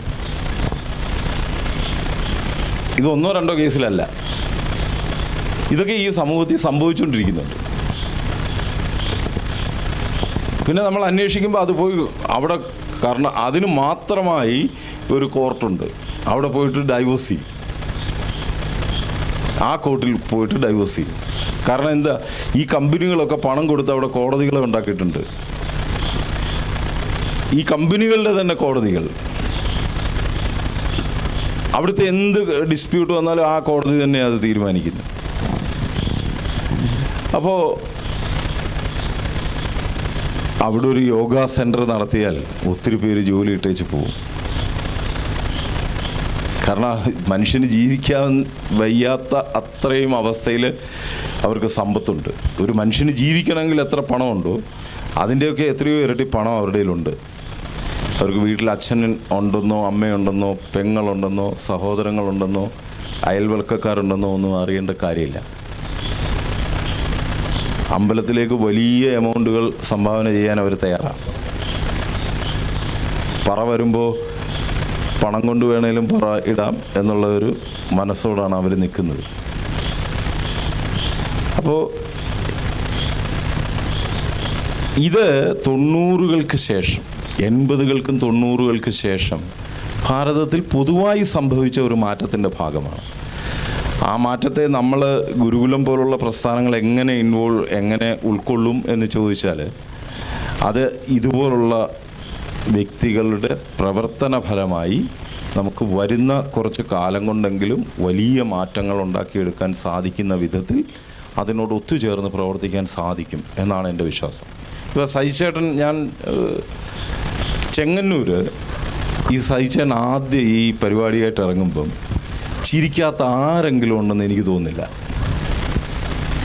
ചിരിക്കാത്ത ആരെങ്കിലും ഉണ്ടെന്ന് തോന്നുന്നില്ല. വർഷം 5-6 കഴിഞ്ഞപ്പോൾ ചെങ്ങന്നൂർ ഏറ്റവും പ്രോമിനൻ്റ് ആയിട്ടുള്ള ഒരാളായിട്ട് മാറി സഹിച്ചേട്ടൻ. ഏത് കാര്യത്തിനും സഹിച്ചേട്ടൻ വേണം എന്നുള്ളൊരു അത്യാവശ്യം.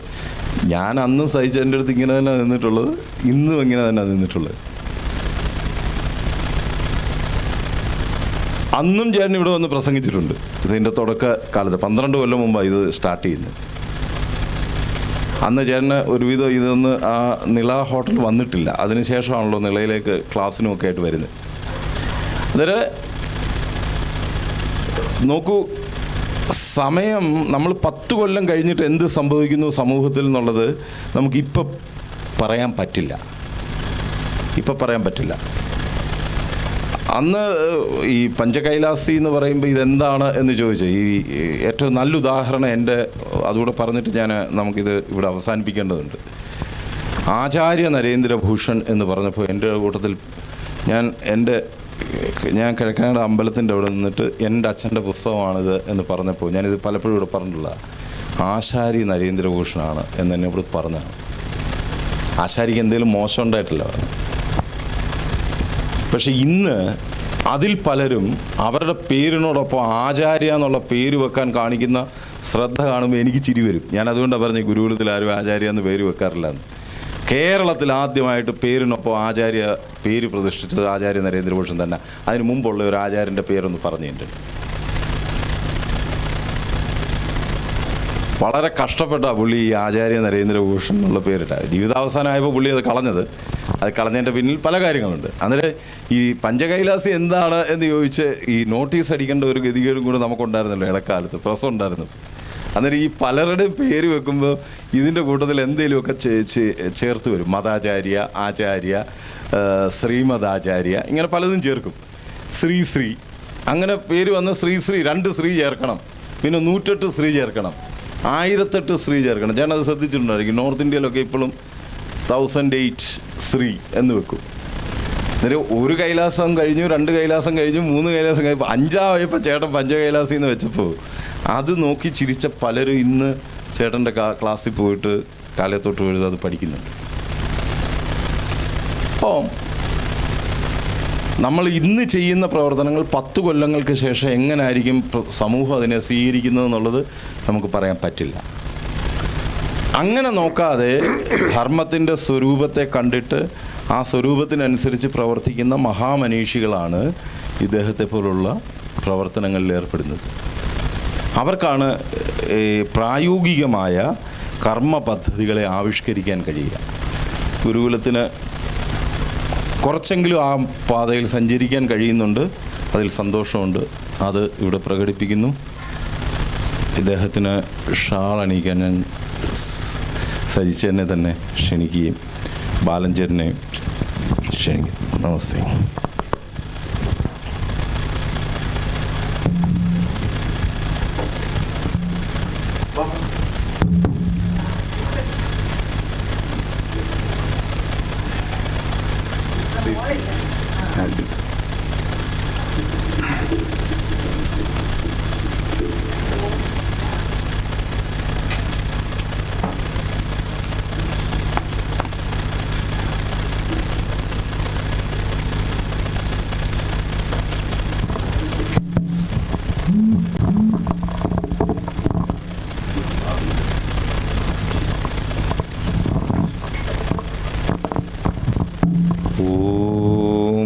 സ്തുതാമയാ വരദാ വേദമാതാ പ്രചോദയന്താം പാവമാനീ ദ്വിജാന ആയുപ്രാണം പ്രജാം പശും കീർത്തിം ദ്രവിണം ബ്രഹ്മവർച്ചസം മയം ദത്വാ വ്രജത ബ്രഹ്മലോകം.